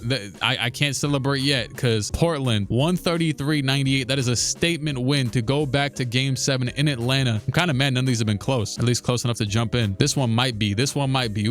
Oh boy. We are going to take the lead with 6 minutes to go. The clock is ticking down. 5 minutes. They take the lead back. Now we take it again. All right, I'm jumping in. 2:46 to go. We have a 3-point lead, but this is the biggest game maybe that this entire video will see. This has not been a consistent thing or an ever thing for this team to be in the finals. So we're here now. Teague is against Luka. I think there's about like a 4-inch height differential there, but he's got the defensive everything. So let me actually see what Teague still got these days. 40 points from James Young in this game on 4 misses. Teague is actually shooting Pi Day. Bailout still on Legend. He's still got, you know, he's still got his good badges, defensive badges, whatever the hell. He's pretty decent. He's got 99 in every single shooting stat and an 89 dunk, 96 layup at 35 years old. Got a 99 ball handle, 87. He should have a faster speed with ball. He was really fast. He damn near might have had a faster speed with ball when he was actually playing. Although he is 35 now. And perimeter defense 89, steal 89. So yeah, funnily enough, James Young cannot play defense. 62 perimeter defense. So he's just, his 94 overall rating is straight offense. Probably same with Bradley Beal. All right, Johnson over to Luka. Luka guarded by Teague. Luka brings it back out to Jones. Jones back over to Johnson. That'll go to Bam on the perimeter against Rudy. Back out to Noel. Noel in the corner trying to get to it. Jalen Noel to be exact, in case you're looking away and you think it's Nerlens. And Rudy Gobert steals the pass. Pass it up to Beal. He's doing some weird spin stuff. Down to Jet. Back to Beal. Beal trying to get to the rim. He pump fakes. Back out to James Young. Come on, James. We know a lot from you at this point. James Young pulls up the 3. It is good. James Young, he's got 43 in this game. Luka Doncic coming back up the court with 18 on his back. Why does he wear 77? Is it retired in Portland? Is 77 of all numbers retired? I can't think of who the hell would wear it over here. Anyways, Michael Porter Jr. is back in the game. Michael Porter Jr. to the rim. He's gonna take it all the way for the bucket. MPJ off the dribble with maybe moving like he was pre-injuries. So I guess in this universe, maybe there is no Michael Porter Jr. injuries because he hasn't got injured yet. You know, no injuries, you get it. Screens off the ball. It's to James Young again. They're gonna let him rock. They're gonna pass it over to Kevin Knox for the 3. That is off. Oh boy, not the one I thought would be taking a shot at this point in the game, at least willingly with a lot of time on the clock. MPJ trying to get to it again. He's going right at who is this guarding him? I don't know. I can't tell right now. Is that Kevin Knox? The screen by Hero or for Hero. Hero now go. Oh my goodness, that was a beautiful move by Tyler Hero. Oh my goodness. Sometimes this game you just gotta hit some misdirection stuff. Right here, he gets James Young stuck on his own teammate. The cross between the legs is enough, and he goes to the rim for the layup.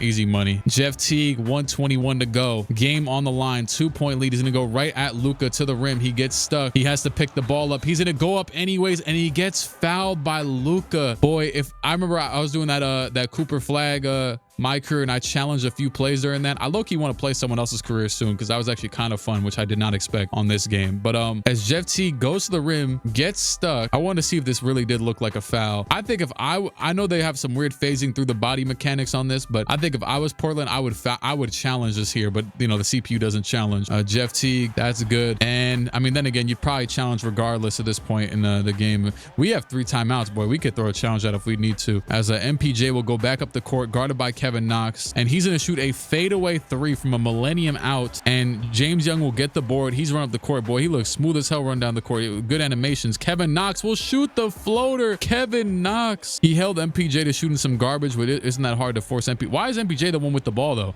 They're not giving the rock to Luka right now. MPJ is taking it for himself. MPJ pump fakes. He's going to take a floater. It's off. Bam gets the board, though. You know, that's better off.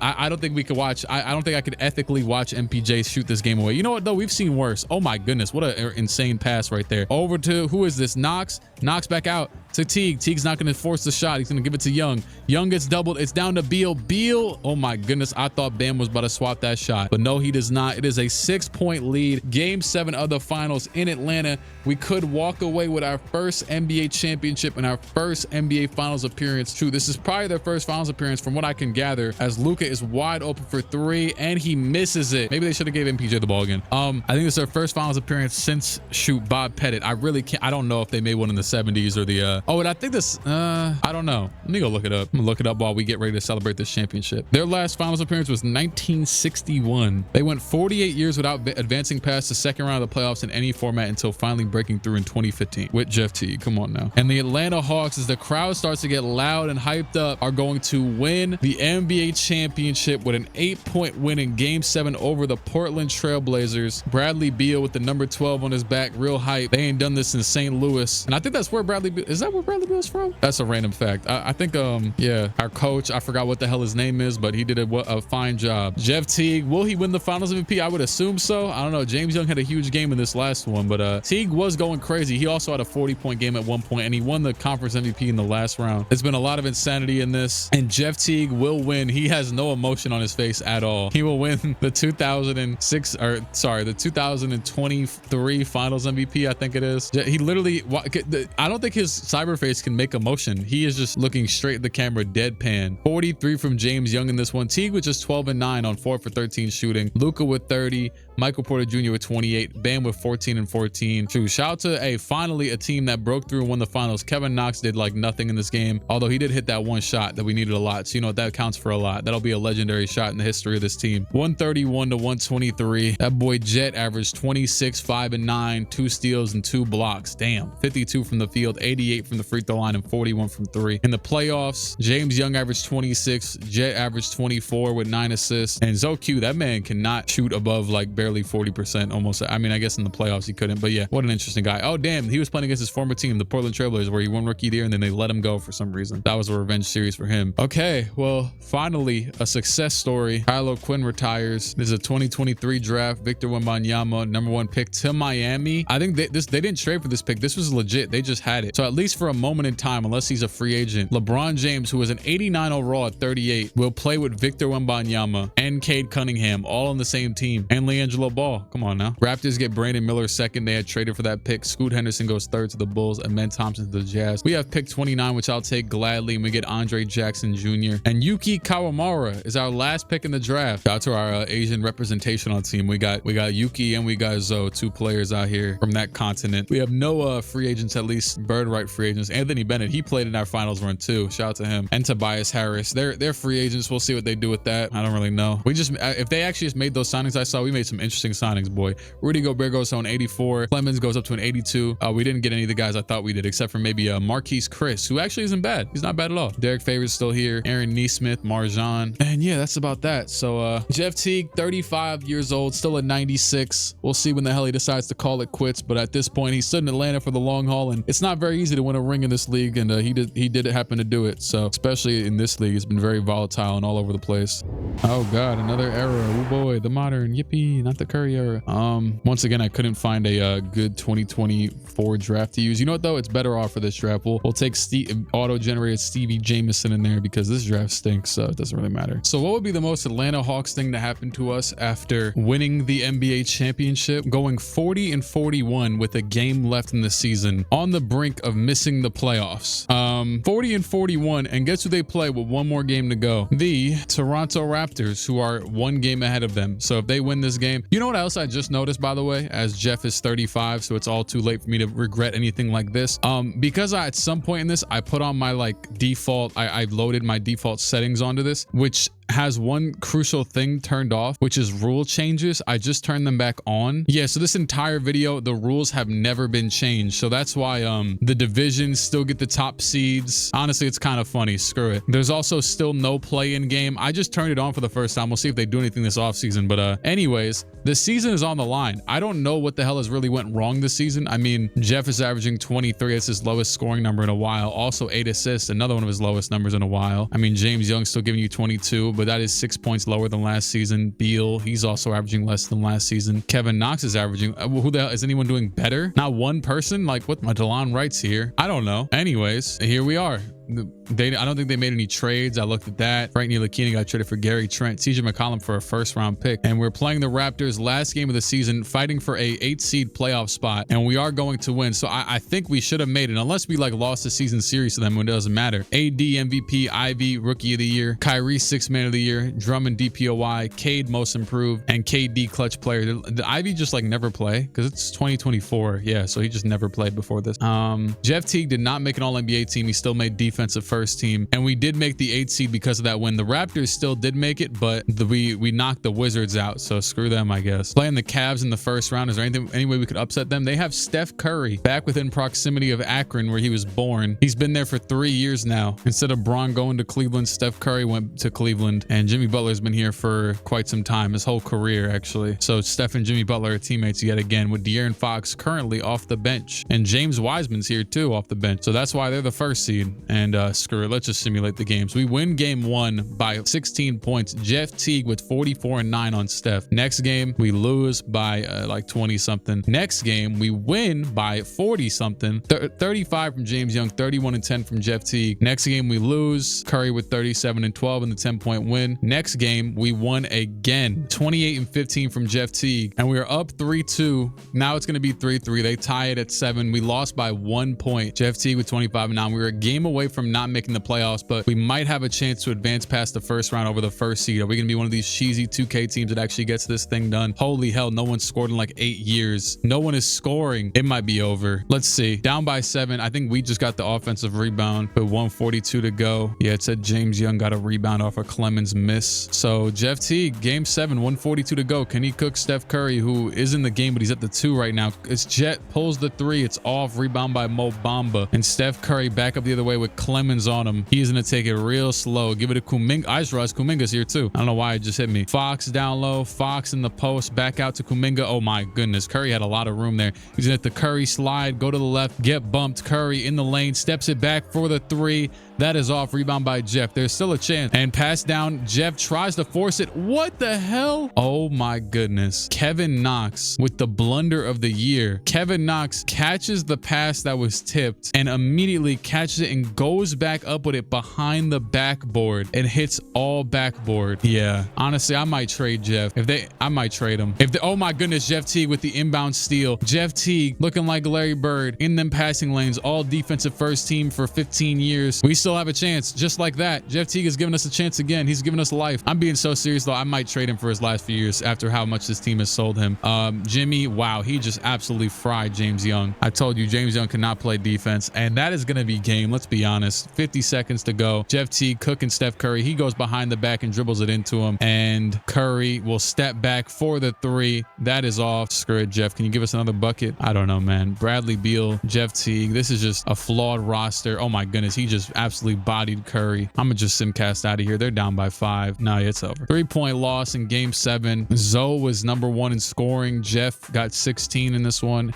And the Hawks have been eliminated in round 1, almost taking out the 1 seed as a Cinderella run. And crazily enough, we almost beat them. And since then, they haven't lost a game. I have to assume this is a Mickey year because watch, we gave them their best run for money. And yet they won the ring, losing only 2 more games. I hate that so much. LeBron James is going to retire. I'm going to just let him go, man. They made him drop to an 86 overall. Did the Heat do anything this year with LeBron, Victor, and nope, they were a bottom 3 seed with LeBron, Victor, and Cade Cunningham. LeBron might not even started. They also have Rui and Josh Hart and Tim Hardaway. Look at that. Luxury tax. Division winners will no longer get the top 3 playoff seeds. Use the timeout system. They are literally putting in every single rule that we missed. They might have put in more than we're even there. Let's see. League history, rule change history. Oh no, they just put in those 5 for now. That's funny. Draft lottery. I mean, we should have had the 16th pick now at this point. 2024. Of course, we get a decent little pick in the worst, weakest draft. We still have our coach. Is he still here? He is I don't know. We are in the screw it. Sign Michael Stauffer. I don't know. I'm sick of this damn team. He's not even a sign. They're going to bring back the same dude. Rockets get Sar. Honestly, I really don't care.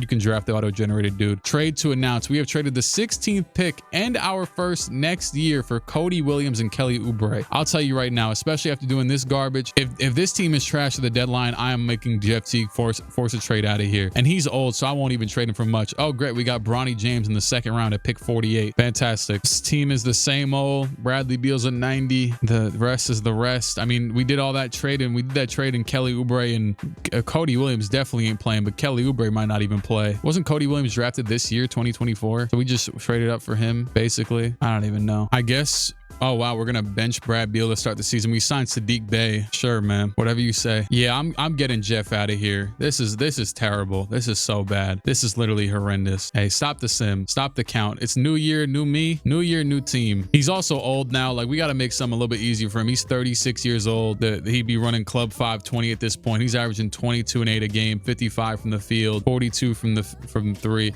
I mean, yeah, the team doesn't seem that bad, but obviously, look, man, I'm not the damn GM. They're not winning, and they're not doing anything to change that. Holy hell, I have never seen anything so perfect. The Pacers are the 1 seed right now, and they don't have a point guard. Paul George is old as hell. He's cooked. Also, Zach LaVine's over there. They have Donovan Mitchell, Cam Reddish, Rob Williams, Wendell Carter. They're starting Blake Wesley, who's actually playing pretty decent. That might just be the number one seed of all teams. He might have to go back to his home state. Yeah. I mean, shout out to the Clippers. Blake's old as hell, but we're going to keep him on the East. Let me see what I could do. I made a blockbuster trade. I actually made a trade to where the Pacers declined it the first time, and then they accepted it the second time after I removed one of the picks. We have accepted Jeff Teague and Kelly Oubre for Paul George, Evan Fournier, and a 25 and 26 first-round pick. So Paul George, yes, I got him out of there. Why? Because it said he's going to retire this year, so screw it. I don't even care. Screw him. Plus, him and Jeff Teague didn't like each other anyways. Evan Fournier, he's actually not that bad, so that's why I said screw it. I don't care about the Hawks, and I threw Kelly Oubre in there. I threw Oubre in there, so he'll just take the wing spot that they were occupying just now. And then also, yeah, they get those 2 first-round picks. I just tried the trade, this exact trade, but with the 27 first-round pick from the Pacers as well, and they declined it. So that shows where Jeff's value was at. This trade was actually legitimately just accepted. I don't know. Who the hell knows? Who cares, really? So goodbye, Atlanta. We are going to Indiana. James Young, I'll miss you. Obviously, there was something severely wrong with this team to where we won 1 ring, but you know what? It's like Braun, except the reverse. We got the ring for Atlanta. Now we can leave and go. They're going to start Jeff Teague, Donovan, Cam Reddish, Robert Williams, Wendell, Zach LaVine, Karis LeVert, Kelly Oubre, and Kai Jones. I love it. And they got my guy Barbecue Chicken down here, Tyler Kolek, and Blake Wesley. I'm sorry, but RIP your rotation spot, but Jeff Teague is better than you, so who cares? First game on the Pacers against the Knicks. It's a close one. How's Jeff doing? He's got 25 points in this one. Come on. The Knicks have been pretty good for most of this. Oh boy, I think they're gonna win though, but that's okay. You know, we won't talk about it. Screw it. Let's see. First game in Indiana is DeJounte Murray against Jeff Teague. I think he wore 44 in Indiana. He's gonna keep his number 0 on now though, and I'm sorry for trading Paul George, but also the only reason I did that was for contract reasons. He made 26 million still and said he was going to retire. So honestly, beautiful use of a contract. Porzingis is trying to cook, and that was the weakest foul of all time. Cam Reddish with the foul. Porzingis still got that number 45 on, and they're going to sub back in Jokic, Thibault, and I think that's Dalton Connect. Pretty sure that's him. I could be wrong. Who is this clamping up right now? Oh, it's DeJounte clamping up Jeff Teague. Jeff with the screen. The only bad part about this is Jeff throws a turnover right to Porzingis, and that low-key might have a huge effect in this game. Only bad part about this is we get to play on this damn court. Oh, that's why too. The court, I noticed the Hawks court was still old. Wow, that's why it still looks like that. What a steal. What a steal. Never mind.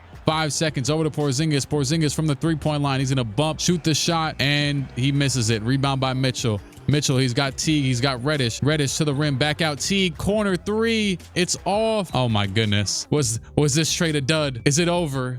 Jeff Teague, 27 points. All right, let's see how the rest of his career finishes out in Indiana. Who's the coach over here? Gabriel Taylor. Don't know who the hell this is. Let's see how this system works with Jeff over here. At the very least, they're a playoff team, so whatever. They're still second in the conference, right behind the Pistons. I don't know if his scoring went down or up, but he's averaging 25 a game over here. I mean, he's getting 30 balls pretty consistently.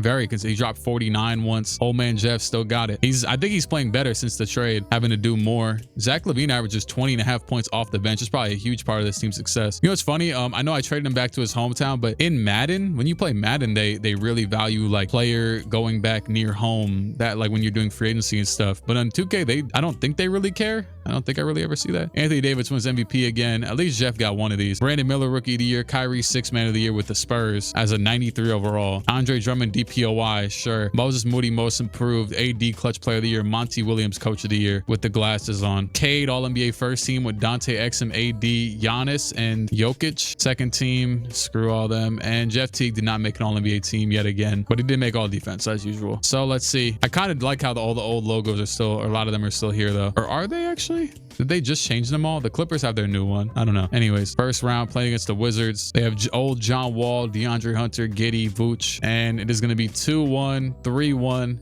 and 4-1. Look at how easy that was. That was so much easier than being in Atlanta. Jeff Teague with 41 points in the last game, 43 in the game before that. So he's still doing what he has to do, but now he has a team that's actually supporting him in his endeavors. All right, Cavaliers, second round. They also won their last round 4-1. We saw our battle with them last year with Jeff Teague. So how about this year with a new team, with a new squadron? Oh yeah, 158 points, 46 from Jeff Teague next to Donovan Mitchell. Come on. We are in 2025 and Jeff Teague with 31 and 13 again, or sorry. Yeah, no, he did have 31-13. Curry had 31 and 10. Up 2-0 on the Cavs. Oh my goodness. The scoring this team is doing is insane. 142, 122. It's consistent too. 30 and 16 from Jeff. And they are going to win in 4 over the Cavs. Levine led the team in scoring the last game, and they're going to go to the conference finals against Miami post LeBron with Cade, Victor, Justice Winslow, Jordan Poole, and Rui. They're the 5th seed. Let's see if the Pacers can still do it. I don't know. It's looking kind of ugly right now. They almost brought it back near the 4th, but Jeff with 37 and 12, outplayed by Cade with 40, or outscored at least. Next one in Indiana, 130, 119. Jeff Teague with 27, 7 and 8. Levine with 38. Next one, 158, 137. Teague 42, 10 and 9. They're up 2-0. Could go up 3-0 right here in Miami. Hopefully they didn't stay out too late. Maybe Jeff's more locked in because a little less to do in Indiana than Atlanta. Extracurricular. I'm not really sure what's happening in this game right now. Mitchell layup shot blocked by Hachimura.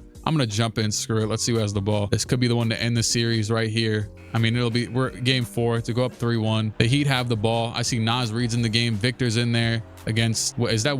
I can't tell who that is. Pass into Victor. Victor, he gets some room. He bumps into him, steps back. He's going to cross, go to the rim, the spin. Oh my goodness. 46 seconds to go. Victor with 24. Can Jeff Teague combat the Victor onslaught? Jeff Teague against Cade. He's going to go at him to the right, steps it back. Hezzy back to the left, behind the back, crossover between the legs. Oh my goodness. He's doing nothing. Back out. Jeff shoots that shot. That is off. Rebound by the Heat. 27 seconds to go. They don't quite have the last shot. Rui could get to the rim here. He gets bumped by Mitchell behind the back. Rui picks up the ball, back out to Cade. Cade, the screen, never mind. Rui gets it back. Rui, the screen by Naz Reid. Rui Hachimura to the right, back to the left. He cooked Donovan Mitchell and makes the layup. Pacers, no timeouts left. 2-1 lead. Could it beat 3-1? Could Jeff Teague do something miraculous? 4 seconds to go. Teague behind the back. The 3. Jeff Teague. Bang. Oh my goodness. We've been waiting so long for a highlight like that. Jeff Teague with the wrap around behind the back to stun Cade Cunningham. Screw, let's keep it from Cade's perspective. Cade guarding Teague, guarding him tight.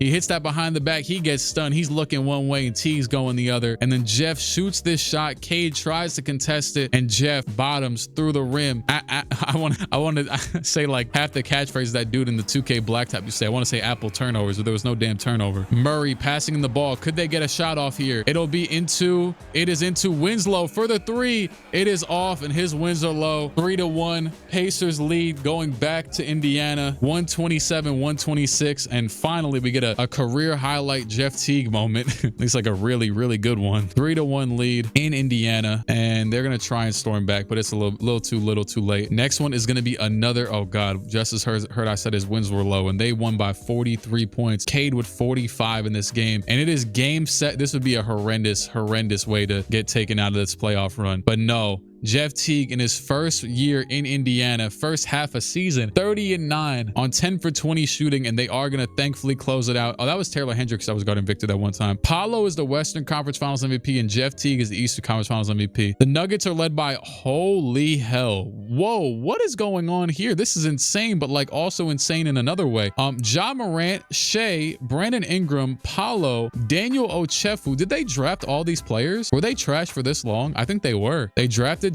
Ja, they drafted Shea. They were both top 2 picks. They drafted Ingram. Let's see. Or no, Ingram was Utah. They drafted Paolo just recently. And then their center is Daniel Ochefu. Do they not have another center? No, he started as long as he's been here. Maybe they made a trade because he wasn't starting before this. Jalen Green is also off the bench. They drafted him 6th overall in the same, or no, in a different year as everybody else. They've hit on like all their draft picks damn near. They got Aaron Holiday in the 2nd round, or I don't know, whatever. He's here. Keldon Johnson, Brandon Clark, former Atlanta. But, we have no allegiance to them anymore. Screw them. Trey Murphy's off the bench. They just drafted him too, or he's not really doing much yet. But anyways, what an odd team, because with that center, they're so good, but then they have that center. What team is it again? The I already forgot. The Nuggets. I just associate the Nuggets so much with Jokic. It's weird to even see them like this, but no. Oh wow, they signed Peyton Watson to a 1-year deal. That's kind of funny.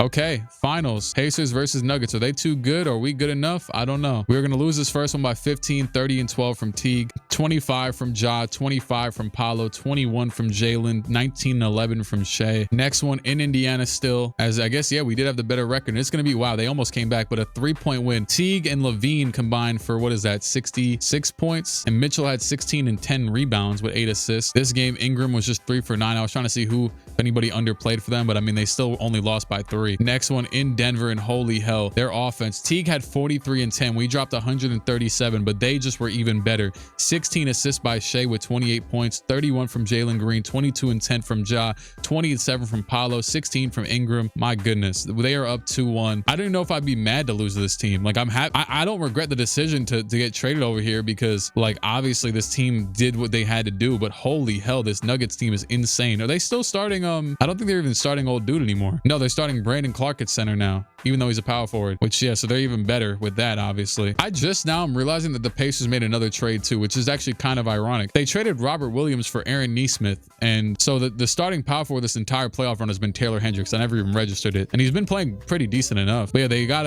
Aaron Nesmith just to sit on the bench for now. That's kind of wild that they traded Robert Williams for him.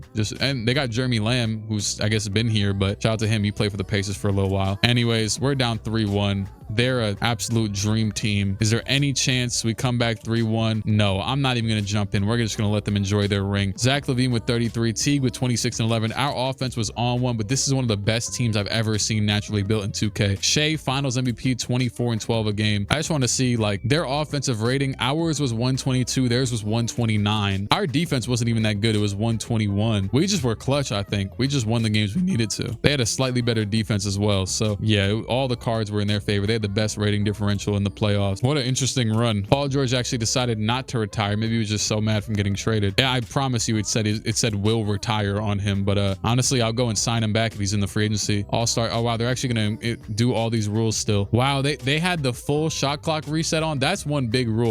Coaches challenge, all-star game, top 4. Oh right, yeah, the draft lottery never changed. That's crazy. So it's about to change right now, I guess. Knicks via Atlanta. They traded their pick to Atlanta. Oh boy, they're about to get it. I thought they better get the first pick off of that, but no. Cooper Flag goes first overall to the Rockets. He's been really good recently, man. I know I just made a whole video on him, but yeah, I really like his archetype too. I know I don't even think I talked about it enough in that video, but I low-key did probably. The top picks almost went pretty much the same, but Harper went lower. I guess it just didn't go the same. I wonder if with that money they get, the Hawks will offer anybody like big bread, because the Hawks should have money now, right? Or I don't know, maybe not. I mean, we're 20 million over the cap over here, obviously, but where's the Hawks at? How are they still? No way Paul George has another year. I guess he does. Did he have a player option? This is crazy. Looks like the Hawks might want to move on Paul George. Time will tell if they get an offer they like. Looks like Paul George's days on the Hawks might be numbered. Look at this. We have a team policy where we don't comment on trade rumors surrounding our players. I have never seen this before. This is like a Dark Days tweet. That's insane. They had to say it twice. Look, they said it twice. I don't know if he had a play. I thought he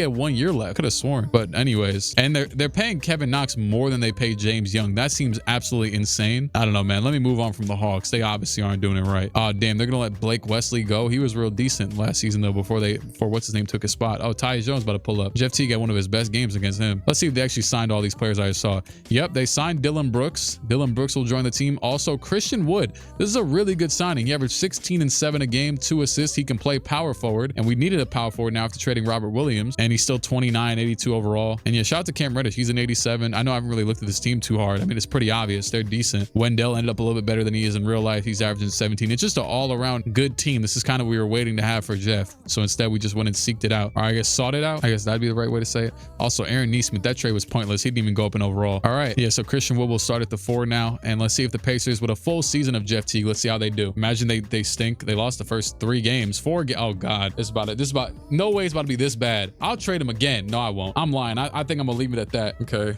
Maybe they're starting to bounce back. Why was the season that bad of a start then? I don't even get it. Somehow, you know, this is even more of a testament to good faith in the team, because because which I didn't have. Whoa, I just noticed something else too. You can see it right there. 35 and 15 on the season now after that insanely horrendous start. And it looks like the Pacers made a trade. They traded Kyler Murray, Tyler Kolek, and a first for Desmond Bane in a second. And they also traded Karis LeVert and a first for Kevin Love. I didn't even realize LeVert was here. Kevin Love, 85 overall. He's still 85 at 37 as well. They are all in. They are super duper all in on this team right now. So you got Christian Wood, Zach LaVine. Look at this. This is a front office right here. This is a team. They're doing it right. I don't know what the hell Atlanta was doing, but they just made better improvements. Like the only thing that they, what's it called? The Hawks had signed Bradley Beal back in the Stone Age, and obviously they stumbled upon drafting James Young at like pick 20 something, but this team's actually making moves to try and get better and not get worse. My goodness. Oh yeah, I wanted to see what dates it was. How long have they had these players for? They have had, oh, bet it was in November. Oh wow, wait, it was right around the turnaround. They made those trades and then the team got elite. So yeah, they know what they're doing.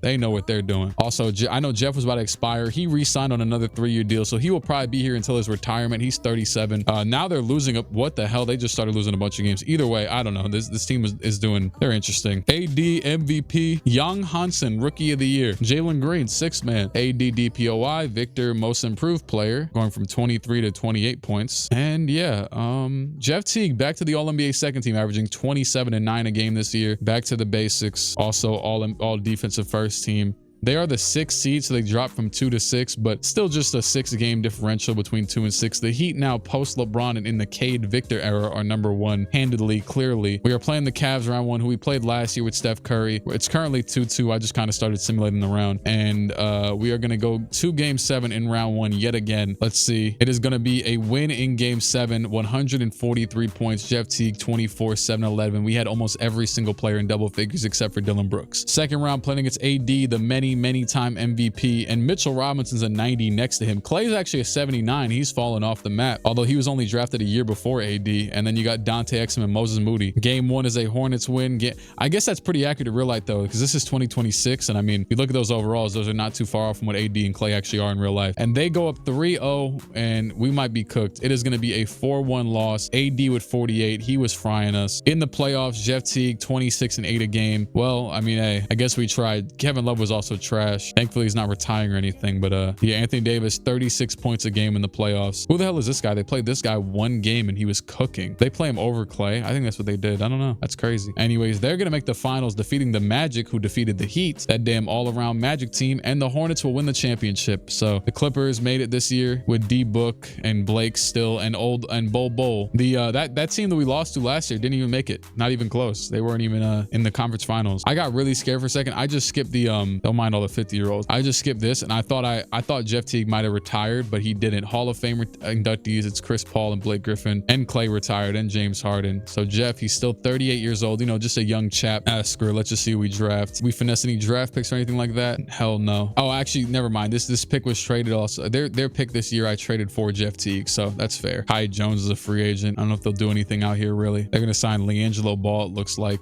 Just show me what they do at the end. Kevin Love goes down 2 overalls. Jeff goes down 1. So does Wendell. So does Cam Reddish for some reason. And Jett Howard is on the team. They just signed him. He went up 3 overalls. He'll be a good shooting guard for this team. Then you got LiAngelo, so on and so forth. All right, cool. And then, LaVine is a 77. So LaVine was a pretty big part of this team. He was averaging 20, then 17 last year. He might not make the rotation this year because he's a 77. So that kind of sucks. Taco Fall's out here though. All right, another year. Jeff on his last legs. At this point, you know what? I think it's fair to I'm just here for the ride. We'll see what happens. I'm not even too meticulous. You know, we've exhausted every option for Jeff Teague. I've held his hand through it all, you know, gave him better shot tendencies, made him want to shoot more, made him take better shots, make him be more modern, make him have cooler animations, better dunks. I changed his fits, you know. I'm lying. I never gave him better shoes or anything like that. He's got that, but he might still be in generics. Probably not. Oh great, the All-Star draft. Team Anthony and Team Devin. Jeff Teague, All-Star starter.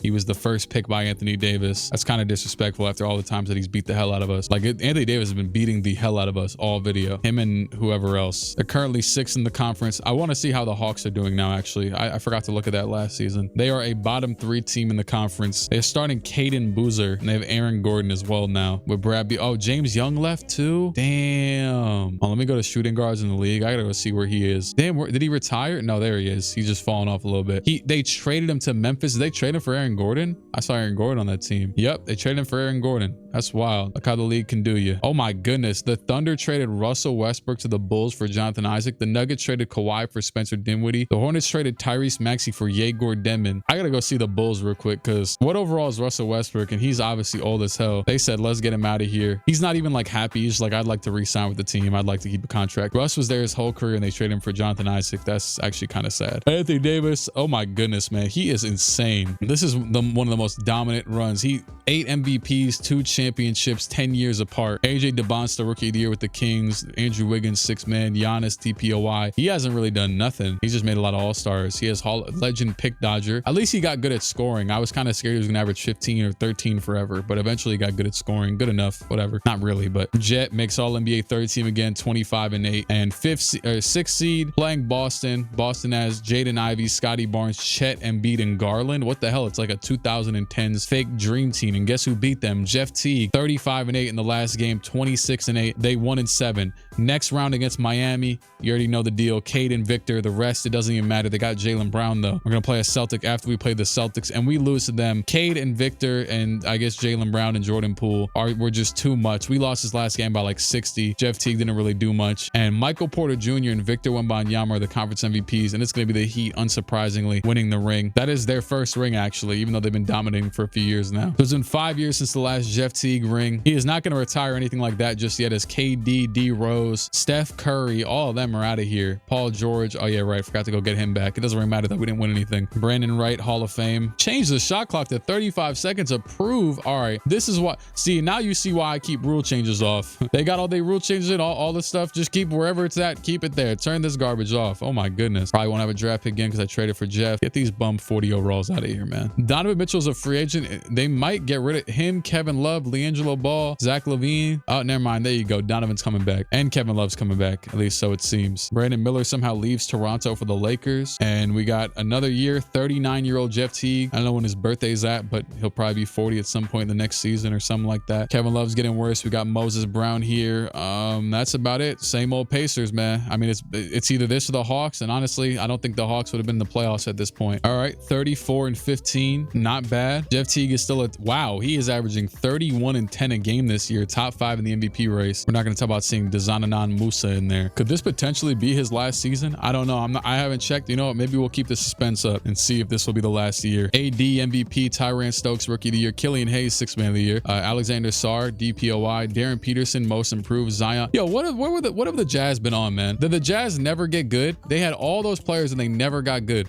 Jeff Teague makes the All-NBA first team. Not too surprising. I thought he didn't make it for a second. I was about to be so surprised. The Jazz, Jalen Brunson, Peterson, Risa Shea, Cat, Queen, Cam Thomas. They used to have even more players that I don't know where they went. Oh, they got Cody Williams eventually. Not sure if that's a good thing. We're the 3rd seed against against Anthony Davis. You know what? Let's see. Game 1. We are getting absolutely smoked. It's just Anthony Davis, isn't it? We're about to lose again. Even though we're the 3rd seed, 47 from AD, 39 from Jeff Teague. Next one, they win again, 27 from AD, 23-15 from Jeff Teague. And we have gotten swept. AD with 30-18, Jeff Teague with 37, 9, and 10. And guess what? That is going to be the last game of his career. He is going to retire on that note. The window that the Pacers established trading for him, they traded the picks in those couple years, and those picks have conveyed already. So I guess they've, gave their shot and it did not work and made a finals appearance in year 1. The Heat are going to win another ring. Let's be honest. We're not going to beat the Heat. And now the Blazers are good again too. Yeah, it's so much going on. Kevin Love and Jeff Teague retired together. That is officially going to do it. We already know Jeff's going to make the Hall of Fame,